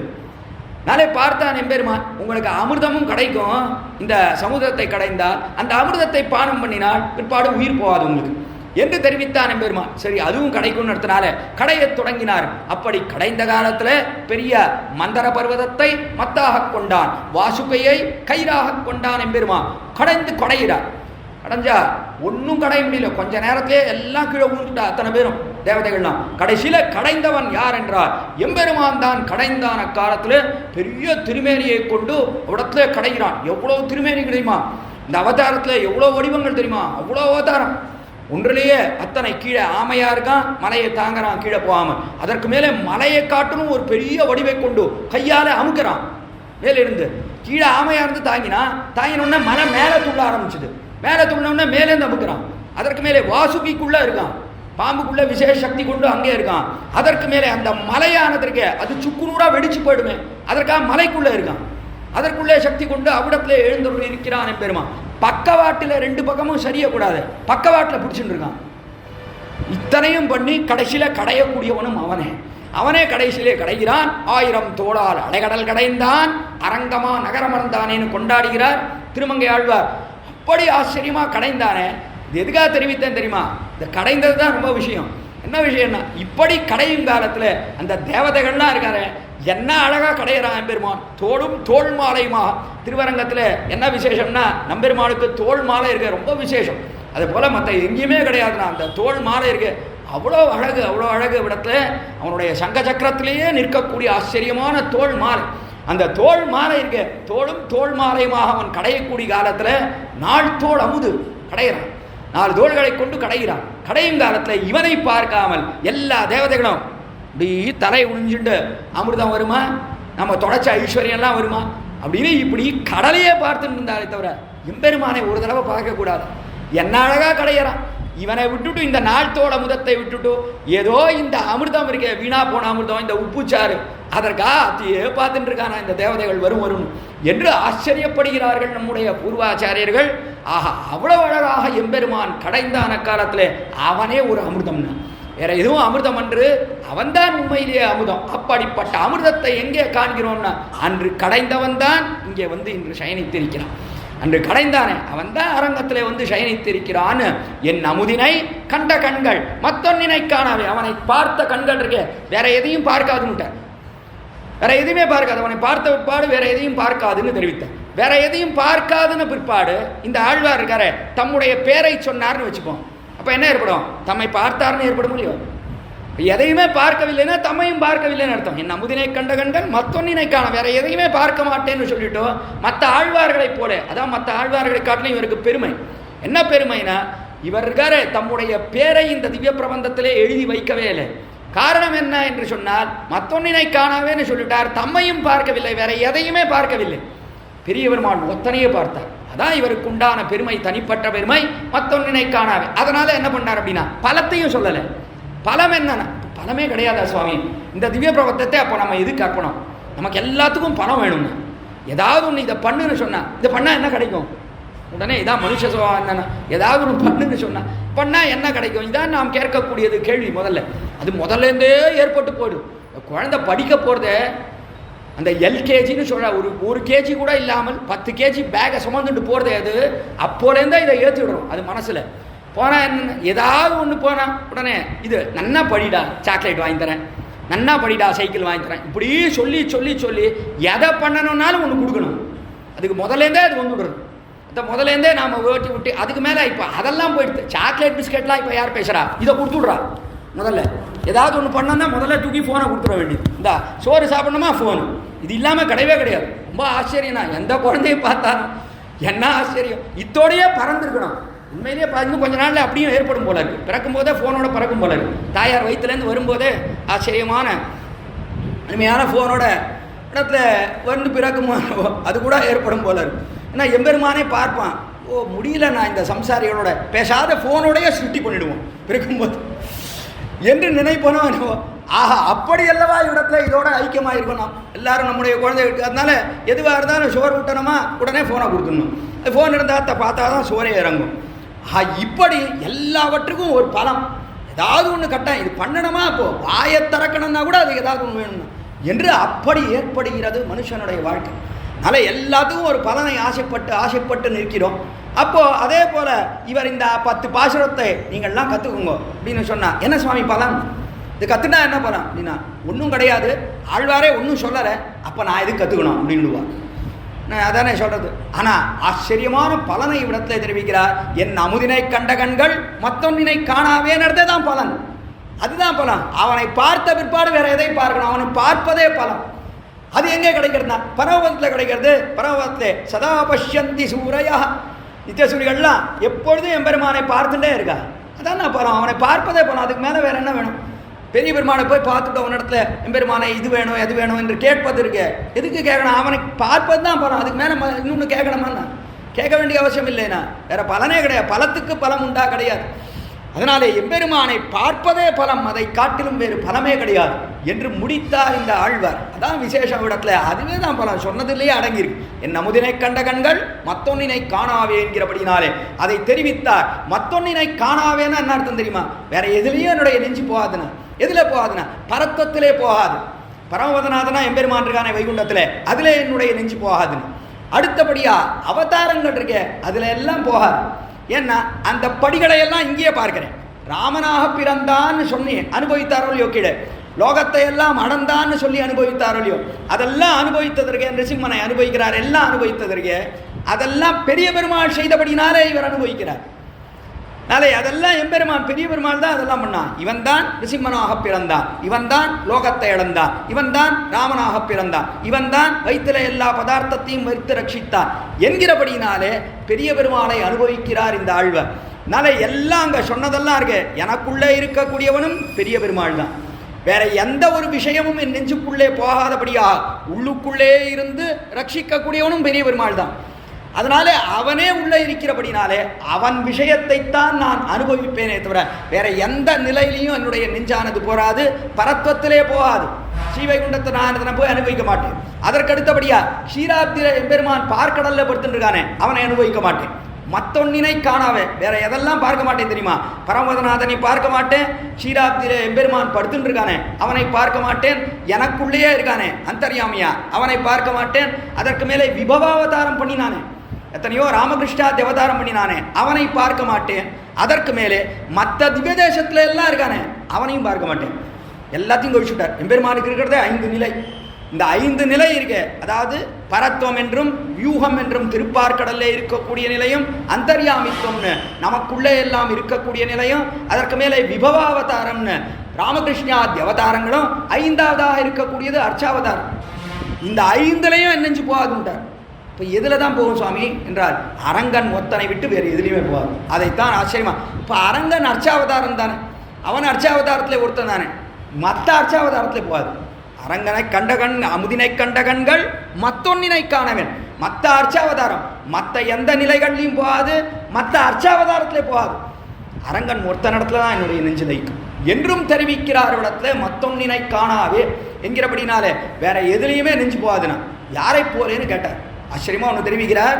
காலத்தில் ராமாவதாரம் முடிச்சுட்டு எம்பெருமான் போக போகிறான். சரைவுளை போக வேணும், மூழ்கி தன்னுடைய சோதின்னு சொல்லக்கூடிய பரமத்துக்கு செல்ல வேணும். அப்படி புறப்பட்டு போகிறாராம். போகும் காலத்தில் அங்கே அனுமான் உட்காந்துருந்தான். அனுமான் உட்காந்துருந்தவ பார்த்தேன், அனுமானே என்ன பண்ணிட்டு இருக்கேன்னு. ஒன்றும் இல்லை சுவாமி, இங்கேயே இருந்துட்டுருக்கேன், என்ன வேணும் உமக்குன்னு கேட்டான். கேட்ட உடனே ராமன் தெரிவித்தான், அனுமன் வாயேன் போகலாம்.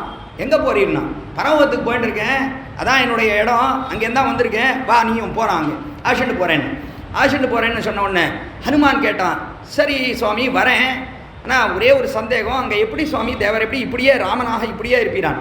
இப்படிலாம் இருக்க மாட்டேன்டா, அங்கே போய் இப்படியே இருப்பேனா, வில்லெல்லாம் கையில் வச்சுட்டு இப்படிலாம் இருக்க மாட்டேன். அங்கே பெரிய ஆதிசேஷ பீடம் இருக்கும், அதில் வீட்டு இருப்பேன் நான், அதில் பக்கத்தில் நிறைய பேர் இருப்பா, நித்திய சூரியகள்லாம் இருக்காங்க, எல்லாரும் எனக்கு கைங்கரியம் பண்ணுவா.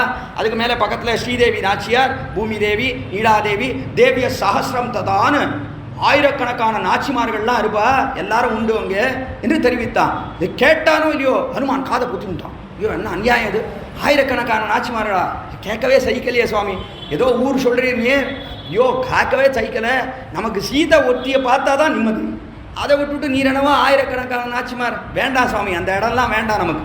இல்லைடா அப்படிலாம் இல்லைடா, ரொம்ப நன்னா இருக்கும், எல்லாரும் எனக்கு கைங்கரியம் பண்ணுவான், இங்கே சீதையை பார்க்குறவளையோ, சீதை எப்படி எனக்கு எல்லா பரிசரையும் பண்ணுறா எனக்கு, அதே போல் அங்கே இருக்கக்கூடிய நாச்சிமார்களும் எனக்கு கைங்கரியம் பண்ணுவான், வேற ஒன்றும் இல்லை, நிறைய பேர் இருக்கானா அவன் எல்லாம் கைங்கரியம் பண்ணுவான். அப்படியா சரி, அப்போயே கொஞ்சம் மூஞ்சியை சுழிச்சா அனுமான். இருந்தாலும் சரி, இவ்வளோ கூப்பிட்றாரு நமக்கு வேண்டியவர் ராமன், அதனால் என்னதான் ஆனாலும் தாசோகம் கோசலேந்திரஸ்யா, இவனுக்கு தாசன்னு சொல்லிட்டு வந்திருக்கோம் நாம், அதனால் அடிமையானவன், சரி பரவாயில்ல போவோம், ஏதோ கூப்பிட்றாரு நம்முடைய சுவாமி, சரி சுவாமி வரேன், ஒரு நிமிஷம் வெயிட் பண்ணும் அப்படின்னு சொல்லிட்டு நேராக உள்ளே போனான். உள்ளே போய் மூட்டை முடிச்செல்லாம் எடுத்துன்னு வந்தான். ஏதோ அவன் வச்சிருக்கிற 4 வஸ்திரம் எல்லாத்தையும் அனுமானம் எடுத்துன்னு வந்த உடனே, என்னடா இது மூட்டை முடிச்செல்லாம் தூக்கின்னு வர, எங்கே போகிறதுக்கு நீ வந்துட்டு இருக்கேன்னா, அதான் சுவாமி ஏதோ ஒரு இடம் கூட்டிடுற நீர், அந்த இடத்துக்கு தான் வரத்துக்கு சித்தமாகுது, மூட்டை முடிச்செல்லாம் அங்கே எடுத்துன்னு வர முடியாதுடா, நீ இருக்கிய உன்னுடைய சரீரத்தையே விட்டுட்டு தான் வரணும், அங்கே இந்த சரீரத்தோட போக முடியாதுன்னு ஒன்று ஹனுமான் பார்த்தான். என்ன அநியாயம், இந்த சரீரத்தோட வர முடியாதா, இந்த சரீரத்தோட வர முடியாதா சுவாமி, அப்போ எதுக்கு அந்த ஊருக்கு போனோம், வரவே மாட்டேன்ட்டான். ஸ்னேகோமே பரமோ ராஜன் துவை நித்தியம் பிரதிஷ்டிதா பக்திஷ்ட நியதா வீரா பாவோ நான்யத்ர கச்சதி. அற்புதமான ஸ்லோகம். ஸ்னேகோமே பரமோ ராஜன், பெருமானே எனக்கு உம்மிடத்தில் இருக்கிற ஸ்னேகம் இருக்கே அதற்கு முடிவே கிடையாதுண்ணா, எந்த நடவன்னாள் யானுடைய வந்து அதுக்கு முடிவே கிடையாது, எல்லையற்ற அன்பு உம்மிடத்தில் எனக்கு. ஸ்னேகோமே பரமஹா ராஜன் துவை நித்தியம் பிரதிஷ்டிதா. ராஜனே, ராமராஜனே, தேவரீர் இங்கேயே எழுந்தருளி நித்தியம் பிரதிஷ்ட, தேவரீர் நன்றாக என்னுடைய ஹிருதயத்திலே பிரதிஷ்டை செய்யப்பட்டிருக்கிறேன், நன்னா என்னுடைய மனசில் நன்னா நித்தியவாசம் பண்ணுறேன், நான் எதுக்காக அங்கெல்லாம் வரணும், எப்பொழுதும் உண்மையே நினச்சிட்டு நான் இங்கேயே இருக்கேன். துவை நித்தியம் பிரதிஷ்டிதா பக்திஷ்டனியதா வீரா, பக்தியும் உன்னிடத்துல இருக்கிறது, எனக்கு ஸ்னேகமும் இருக்கிறது, பக்தியும் இருக்கு. ஸ்னேகம்னா என்ன அப்படின்னா, பெரியவர்கள் சிறியவர்கள் இடத்துல காட்டக்கூடிய அன்புக்கு ஸ்னேகம்னு பேர். பக்தி என்று சொன்னால் சிறியவர்கள் பெரியவர்கள் இடத்துல காட்டக்கூடிய பிரீத்திக்கு பக்தின்னு பேர். அதனால எனக்கு ரெண்டுமே இருக்கு, உங்க இடத்துல ஸ்னேகமும் இருக்கு, பக்தியும் இருக்கு. பக்திஷ்ட நியதா வீரா பாவோ நான்யத்ர கச்சதி, என்னுடைய எண்ணம் இருக்கே, நீர் ஏதோ ஒன்று சொல்றீர அந்த இடத்துக்கு வரவே வராதுன்னுட்டான். அது ஏதோ ஒன்றுன்னு வாயால கூட சொல்ல, பரமபதத்துக்கு வரமாட்டேன்னு சொல்ல, பரமபதம்ன்ற வார்த்தையை சொல்லுவதற்கு கூட நாவானது கூசியது ஹனுமானுக்கு. அந்த இடமா அதெல்லாம் வேண்டான்னா, என்னடா பண்ண போற எப்படி ராமன் கேட்டா, என்ன பண்ண போறேன், ஒன்றும் பண்ண போறதில்லை, உம்முடைய வாசனை இருக்கே அதை மோந்து கொண்டு இங்கே இருப்பேன், எதனால சரீரத்தை விட்டு மாற மாட்டேன்னு சொல்றேன்னு தெரியுமா, உம்முடைய ராமனுடைய வாசனை இந்த சரீரத்தில் இருக்கு. எப்படி நான் நன்னா அணைத்து கொண்டிரோலியோ என்ன, சீதையை பார்த்துட்டு வந்தேன்னு வந்து சொன்னான், கண்டேன் சீதையை திருஷ்டா சீதான்னு சொல்லி வந்த உடனே ஏஷ சர்வஸ்வ பூதஸ்து பரிஷ்வங்கோ அனுமதான்னு நன்னா இருக்க அணைத்து கொண்டான் ராமன் ஹனுமான். அதனாலே ராமனுடைய வாசனையெல்லாம் ஹனுமான் உடம்புல ஏறி இருக்கு. அதனாலே தெரிவித்தான், இந்த சரீரத்தை விட்டு வர முடியாதுன்னா இதுல அல்லவா உன்னுடைய வாசனை இருக்கு, இதை போய் விட்டுட்டு வர முடியுமா, இதையே முகந்து கொண்டு இங்கே இருப்பேன், எத்தனை காலம் ஆனாலும் இந்த இடத்தை விட்டு போக மாட்டேன் என்று தெரிவித்தான் ஹனுமான். தெரிவித்து எங்கே இருக்கான்னா, இன்னும் திருவரங்கத்தில் தான் இருக்கான். இன்னும் திருவரங்கம் பெரிய கோயிலில் தான் பெரிய பெருமாளை சிவச்சுட போய் பிராட்சணமாக வந்த சேன முதலியார் சன்னதி இருக்கு, அந்த சன்னதியில் தான் ஹனுமான் அங்கேயே எழுந்தருளி இருக்கிறான். இடத்துல இவனை விட்டு போகக்கூடாதுன்னு இங்கே இருக்கான். ஆஹா, இவன் தானே அன்றைக்கி ராமனாக பிறந்து இங்கே வந்து சேர்ந்தான். அதனால் இந்த லோகத்தை விட்டு போகக்கூடாது, அந்த உடம்பை மூந்து பார்த்துன்னு இங்கே இருக்கணும் என்று நினைக்கிறான் ஹனுமான் என்பது விசேஷம். பக்திஷ்டனியதா வீரா பாவோ நான்யத்ர கச்சதின்னு ஹனுமான் தெரிவித்தானே. என்னுடைய மனசானது நீ சொல்லக்கூடிய அந்த இடம் வாயால் கூட சொல்லவில்லை, அதனாலே அந்த இடத்திற்கு எனக்கு வருவதற்கு இஷ்டமில்லை என்று தெரிவித்தான் ஹனுமான். அதே போலத்தான் இவரும் பரமபதத்தையும் அனுபவிக்க மாட்டான். அதைத்தான் ஆச்சரியமாக தெரிவிக்கிறார் இடத்துல, என் அமுதினை கண்ட கண்கள் மத்தொன்னினை காணாவே என்று சொல்லி முடித்தார் இடத்துல.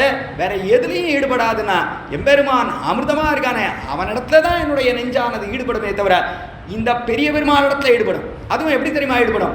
என் அமுதினை கண்ட கண்கள் மத்தொன்னினை காணாவேனா. இதே பெரிய பெருமாள் திருமுடியிலேருந்து ஆரம்பிச்சு ஒரு அனுபவத்தை கொடுத்தாலும் நான் பார்க்க மாட்டேன். அடுத்தபடியாக வியாக்கியானம் பண்ணினார் இடத்துல திருவடியிலேருந்து அனுபவிக்கணும். அப்படிதானே அனுபவிச்சுட்டு வந்திருக்கார் வரிசையா. இதே கிரமத்தில் அனுபவம் கிடைக்க வேண்டுமே தவிர மாற்றி எம்பெருமான் ஓய் ஆழ்வியர் எத்தனை காலம் பாதத்திலேருந்தே அனுபவிப்பீர், வேணாம் வேணாம் முதல்ல முடியல ஆரம்பிப்போம். திருமுடியிலேருந்து அனுபவிச்சுட்டு வாரம். நம்ம முதல்ல கண்ணை அனுபவியும், வாயை அனுபவியும், தொண்டை அனுபவியும், இப்படி அனுபவிச்சு ஆரம்பினா அது வேண்டாம்னா நமக்கு. என் அமுதினை கண்ட கண்கள் இந்த பிரகாரத்தில் காண்கிறேனே, இதை தவிர வேறொரு பிரகாரத்தில், அதாவது என்ன மற்ற விதமாக திருவடியிலிருந்து தொடங்கி அனுபவிப்பதான் அனுபவிப்பேன், வேற விதமாக காட்டி நான் அனுபவிக்க என்று தெரிவித்து தலை கட்டக்கூடிய அத்தியுதமான திவ்ய பிரபந்தம் தான் அமரநாதிபிரான் என்று சொல்லக்கூடிய ஆச்சரியமான திவ்ய பிரபந்தம். அதில் எல்லாத்தையும் தெரிவித்து முடித்தார். இது எல்லா வேதத்துக்கும் சாரமாக இருக்கக்கூடியது. முதல் நாளே தெரிவித்தேன் தொடங்காலத்தில், கடைசி நாள் ஏன்னு சொல்கிறேன்னு சொல்லியிருந்தேன். அடி எனக்கு ஞாபகம் இருக்கு, அதனால சொல்லிவிடுறேன் இவ்விடத்தில். ஏன் இவ்விடத்தில் இது சகல வேத சாரமாக இருக்கக்கூடியதுன்னா, சகல வேதங்களும் யாரை காட்டுறதுன்னா பெரிய பெருமாளைத்தான் காட்டுகிறது. அதனால எல்லா வேதங்களாலேயும் பிரதிபாத்தியன் யார் என்று சொன்னார் அவனே என்பதை பார்க்கிறோம்.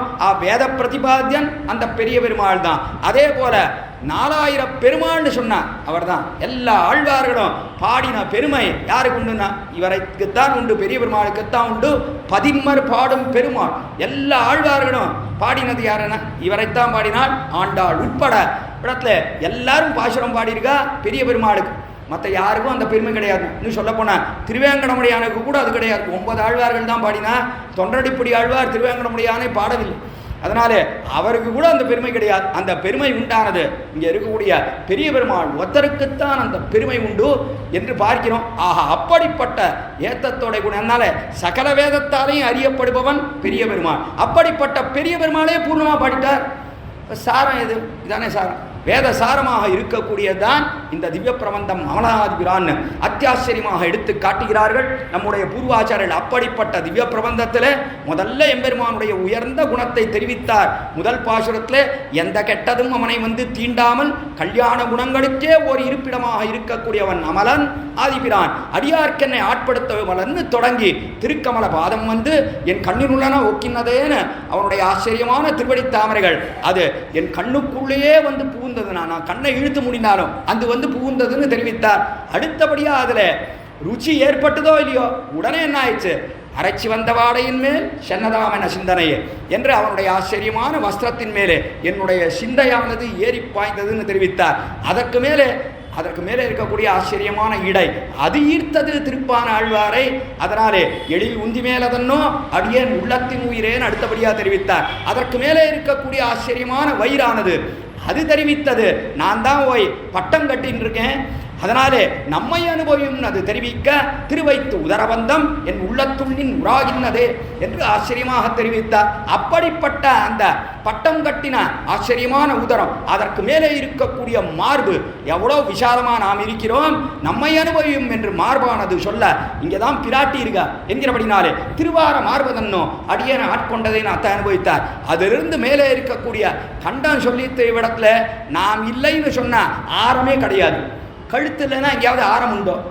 ஆரம் நிற்கவே நிற்காது இல்லையோ? கழுத்து இல்லைன்னா ஆரமே நிற்காது. ஒத்து கேட்டா எனக்கு நெக்லஸ் வாங்கி தரேன்னு சொல்லிகிட்டே இருந்தியே அப்படின்னு கேட்டவுடனே கணவன் தெரிவித்தான், நீ ஏன் நெக்லஸாக இருக்க, உனக்கு எதுக்கு நெக்லஸ், நீ ஏன் நெக்லஸாக இருக்கேன்னு என்ன நெக்கே கழுத்தே இல்லை, இங்கேருந்து ஆரம்பித்து பூர்ணமாக சதை கழுத்து, நீ ஏன் நெக்லஸாக இருக்கு, அப்புறம் உனக்கு எதுக்கு நெக்லஸ்ன்னு சொன்னார்னு வேடிக்கையாக சொல்லு.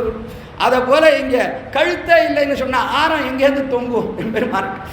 அதனால இவ்விடத்துல கழுத்தானது தெரிவித்தது இடத்துல நம்ம பாரு கழுத்து இருக்கிறனால திருவார மார்புன்னு பெருசாக மார்பை கொண்டாடுகிற நாம் இல்லைன்னா ஹாரமே கிடையாது. அதனாலே முத்துமுண்ட கண்டம் கண்டீர் அடியேன உயக்கொண்டேன்னு கண்டத்தை பார்த்து அனுபவித்தார். உடனே வாயானது சொல்லித்து, ஓய் கண்டம்லாம் இருக்கட்டும், உள்ள எல்லா பதார்த்தமும் போச்சுன்னு நம்ம வாயை திறந்தாதான் உள்ள போகும். வாயை திறந்து ஒரு வார்த்தை சொன்னாதான் ஓய் உமக்கே ஆனந்தம், ஒண்ணுமே பேசலைன்னா என்ன இருக்கு என்று தெரிவித்தது வாய். அதனாலே செய்யவாயோ என்னை சிந்தை கவர்ந்தது வேண வாயை அனுபவித்து கடைசியாக வாய்க்கு பிற்பாடு கண்கள் அவை பார்த்தது இடத்துல நாம் கடாட்சிக்கவில்லைன்னா நீர் இவ்வளவு தூரம் வர முடியாது தெரிவித்தது கண்ணானது. அதனாலே கண்ணை அனுபவித்தார். கரியவாகி புடபறந்து மிளிர்ந்து செவ்வரியோடு நீண்டவர் பெரியவாய கண்கள் என்னை பேதமை செய்தனவே என்று தெரிவித்து ஒவ்வொரு அவயவத்தையும் அனுபவித்த உடனே கடைசியிலே திருமேனியானது பூர்மனாக இவரை ஆக்கிரமிக்க வேண்டும் என்கிறபடினாலே கடைசியிலே கொண்டல் வண்ணனை, அதாவது இடத்துல ஆலமாமரத்தின் மேல் ஒரு பாலகனாய் நீலமேனியையோ நிறை கொண்டதின் நெஞ்சினையே என்று அவனுடைய திருமேனியானது என்னுடைய நெஞ்சை பூர்ணமாக அபகரித்தது. பூர்ணமாக அவனிடத்திலே நெஞ்சு போயிடுத்துனா வேற ஏதாவது விஷயத்தை பார்க்க முடியுமோ? வேற எதையுமே பார்க்க முடியாது. அதனால இந்த ஆழ்வார் தம்மையும் பார்க்கவில்லை, மற்ற பேர் யாரையும் பார்க்கவில்லை, எம்பெருமான் ஒருத்தனையே பார்த்தார். திருவரங்கராஜனுடைய ஐக்கியமானார் என்று கடைசியிலே கொண்டல் வண்ணனை கோவலனாய் வெண்ணை உண்டவாயன் என்னுள்ளம் கவர்ந்தானை அண்டர்கோன் அணியரங்கன் என் அமுதினை கண்ட கண்கள் மத்தொன்னினை காணாவேன்னு அற்புதமாக தெரிவித்து தலை கட்டக்கூடிய அத்தியாச்சரியமான திவ்ய பிரபந்தம். என்ன ஒரே ஒரு வருத்தம்னா அவகாசம் ரொம்ப சுருங்கி போச்சு. நாளே நிறைய அர்த்தங்கள் வாரி வருஷிக்கிறார்கள். 3 வியாக்கியாதாக்கள் தெரிவித்தேன், 10 பாசுரம் தான். ஆனால் 3 பேர் அபாரமாக வியாக்கியானம் பண்ணுகிறார்கள். பெரியவாச்சான் பிள்ளை, அடையமனவாள பெருமாள் நாயனார், வேதாந்த தேசிகன். ஆக இப்படி இவர்கள் எல்லாம் வியாக்கியானம் பண்ணும் காலத்தில் எல்லாத்தையும் சேர்த்து அனுபவிக்கிறதுன்னு இருக்கு. அது கொஞ்சம் சமமான காரியம். ஒவ்வொரு பாட்டையும் அனுபவிக்கணும்னா ஒரு 2 நாள் 3 நாள் வேணும். அவ்வளோ அர்த்த விசேஷங்களை வாரி வருஷிக்கிறார்கள் பூர்வாச்சாரியர்கள் அவ்விடத்தில். இருந்தாலும் ஏதோ குறைந்த அவகாசத்தில் முக்கியமான கருத்துக்கள் எல்லாவற்றையும் இவ்விடத்தில் அடியனுடைய மந்த புத்திக்கு எத்தினால விட இந்த கோஷ்டியில் விண்ணப்பித்தேன். இதற்கு மூல காரணம் யாருன்னா அடியனுடைய திருத்தாப்பனா அவர் பலபடியாக அடியனுக்கு எல்லா அர்த்தங்களையும் தெரிவித்து வைத்தபடினால்தான் இங்கே வாய் திறந்து சொல்லவே முடிந்தது அடியால். அதனாலே அவருடைய திருவடித்தாமரைகளுக்கு அடியன் தலையல்லால் கைமாறினேன்னு முதற்கண் அடியனுடைய கிருதஜதையை தெரிவித்து கொண்டு அதற்கு மேலே இங்கே இருக்கக்கூடிய ஆச்சரியமான வைஷ்ணவ சபா சேலத்துக்கும் அடியனுக்கும் மிகவும் நெருங்கின சம்பந்தம் உண்டு. முதல்ல திருப்பாவை உபன்யாசம் ஆரம்பித்தேன்னா சேலத்தில் தான் தொடங்கினேன். முதல்ல இங்கே தான் திருப்பாவை சொன்னேன். அதே போல் அடியனுடைய குமாரன் சிரஞ்சீவி ஷடஜித் அவன் வாயை திறந்து இன்னைக்கு பல உபன்யாசங்கள் சொல்லுகிறான் இந்த சிறிய வயதுலன்னு சொன்னான். சேலத்தில் தான் முதல்ல 3.25 வயசில் முதல் உபன்யாசத்தை இங்கே தான் தொடங்கினான். குகையில் தான் முதல்ல உபன்யாசம் பண்ணினான். அங்கே தான் ஆரம்பித்தானவன். 3.25 வயசு அப்போ அவனுக்கு. அப்பொழுதிருந்து தொடங்கி இப்பொழுது பரியந்தம் உபன்யாசம் செய்து வருகிறானவன். சென்ற ஆண்டு அவன் தான் இங்கே வந்திருந்தான் இடத்துல உபன்யாசம் தெரிவிப்பதற்கா. ஆக இதுக்கெல்லாம் காரணம் அதற்கு மேலே அடியனுடைய திருத்தாப்பனா இந்த காலத்தில் நிறைய சேலத்தில் திருப்பாவை 2-3 தடவை சொல்லியிருக்கார், ராமாயணம் சொல்லியிருக்கார். அப்போல்லாம் கூட்டம்னா அபாரம், 2 மைல் தூரத்துக்கெல்லாம் மைக்கு இழுத்திருக்கார். அப்போ அப்படி நடந்தது. அடியன் சொல்கிறதெல்லாம் 1970-75 அந்த சமயங்களில் அவ்வளோ அபாரமாக கூட்டம் பொங்கி வழிந்து அப்படி தெரிவித்து போந்தார் அவர் இவ்விடத்தில் இந்த சேலத்தில். நாளே சேலத்துக்கும் அடியனுக்கும் அதுக்கு மேலேயும் 2 தடவை இவ்விடத்தில் 3 தடவை இவ்விடத்தில் திருப்பாவை தெரிவித்திருக்கிறேன் சேலத்தில். ஆக அப்படிப்பட்ட ஆச்சரியமான இந்த சேலம் மாநகரத்தில் நிறைய ஆஸ்திகர்கள் இவ்விடத்தில் திகழ்கிறார்கள்னு பார்க்கிறோம். ஆக அப்படிப்பட்ட அனைவருடைய ஆதரவுடன் இவ்விடத்திலே வந்து சேர்ந்த எந்த குறையும் இல்லை. இவ்விடத்திலே ஆச்சரியமாக பெரிய பெருமாள் 3 தினங்களிலே அவனை பற்றி அனுபவித்து தலை கட்டும்படியாக செய்வித்தான் இவ்விடத்தில். அதற்கு மேலே இந்த சபை இருக்க ஸ்ரீ வைஷ்ணவ சபை இது ரொம்ப காலமாக இவ்விடத்தில் இருந்து கொண்டு நிறைய இதை போல உபன்யாசங்கள் அதெல்லாம் நடத்தி அதற்கு மேலே என்னன்னா எல்லாருக்கும் அந்த ஞானம் சென்று சேர வேண்டும் என்று விசேஷமான ஒரு அபிப்பிராயத்துடன் இவ்விடத்திலே நடத்தி வருகிறார். அப்படிப்பட்ட இந்த சபையினர்கள் அனைவருக்கும் அடியன் தலையல்லால் கைமாறிலேனே என்று கிருத்தஜதையை தெரிவித்துக் கொண்டு முக்கியமாக இவ்விடத்தில் அநேகம் பெரியோர்கள் அடியனுக்கு குறிப்பிட்டு இடத்துல பெயர்கள் இந்த சபையில் யாரெல்லாம் இருக்கான்ற அந்த பெயர்கள் தெரியாது. அதனாலே அத்தனை பேருக்கும் அடியனுடைய கிருத்தஜதையை தெரிவிக்கிறேன். முக்கியமாக இடத்துல ஆடிட்டர் ஸ்ரீமான், அதே போல் ஸ்ரீமான் இடத்துல எழுந்தருளியக்கூடிய ஏன சுவாமி இவர்களெல்லாம் இருக்காளே, இவர்களெல்லாம் சேர்ந்து இந்த சபையை ஆச்சரியமாக நடத்தி வருகிறார்கள். அதே போல் ஸ்ரீமான் கோவிந்தராஜன் அவர் தான் அடியனை ரொம்ப ஜாகிரதையாக பார்த்து வேண்டியதெல்லாம் கேட்டு எல்லாம் பண்ணி இடத்துல போந்தார். அதே போல் இங்கே இருக்கக்கூடிய பல மகனீயர்கள் இதுலேயும் ஆடிட்டர் ஸ்ரீராமோட ரொம்ப நெருங்கின சம்பந்தம், ரொம்ப காலமாக இடத்துல அடியன் தாப்பனாருக்கும் ரொம்ப ஈடுபாடு, அதனாலே அந்த ஒரு நெருங்கின சம்பந்தம் இதெல்லாம் ஏற்பட்டபடினாலே அவரும் தெரிவித்தபடினாலே இவ்விடத்துல விடை கொண்டு வந்த அதற்கு மேலே ஸ்ரீமான் முரளியவர் அவருக்கார தொடர்பு கொண்டு அவர் தான் வந்து சொல்ல வேண்டும் என்று தெரிவித்தார். அவருக்கும் அடியனுடைய கிருத்தஞத்தையை தெரிவித்து அதற்கு மேலே பாகவதர் ஸ்ரீமான் கோபால் அவரும் ரொம்ப ஈடுபாடுடன் சேர்ந்து இடத்துல அடியனை அழைத்து வந்து எல்லாம் பண்ணி முடித்தார் இடத்துல. நாளே அனைவருக்கும் சொல்லி சொல்லாதவர்கள் சுவாமி அவரை விட்டுவிட்டீரே இவரை விட்டுவிட்டீரேன்னு நினைக்க வேண்டாம், தெரியாதவர்களை எல்லாம் தெரிவித்ததாக நினைத்து கொள்ள வேண்டும் என்று பிரார்த்தித்து இப்படிப்பட்ட இந்த ஒரு அனுபவம் தொடர்ந்து ஏற்பட வேண்டும் என்று எம்பெருமான் பெரிய பெருமாள் பெரிய பிராட்டியார் திருவடித்தாமர்களிலே அடியோமோடும் என்னோடும் பிரிவின்னி 1000 பல்லாண்டு என்று பிரார்த்தித்து அமைகிறேன். குற்றம் குறைகளை க்ஷமிக்க பிரார்த்திக்கிறேன். ஸ்ரீமத்யை விஷ்ணுயுக்தாரிய மனோநந்தன ஹேதவே நந்தநந்தன சுந்தரியை கோதாயே நித்யமங்கலம் ஸ்ரீநகரியாம் மகாபுரியாம் தாம்பரபர்ணுத்தரே தடே ஸ்ரீதிந்திரணீ மூலதாம்னே சடகோபாய மங்கலம் ஸ்ரீமதே ரம்யஜாமாத்ரு முனீந்திராய மகாத்மனே ஸ்ரீரங்கவாசினே பூயாத் நித்யஸ்ரீர் நித்யமங்கலம். ஆழ்வார் திருவடிகளே சரணம், திருப்பான் ஆழ்வார் திருவடிகளே சரணம், எம்பெருமானார் திருவடிகளே சரணம், ஜீயர் திருவடிகளே சரணம்.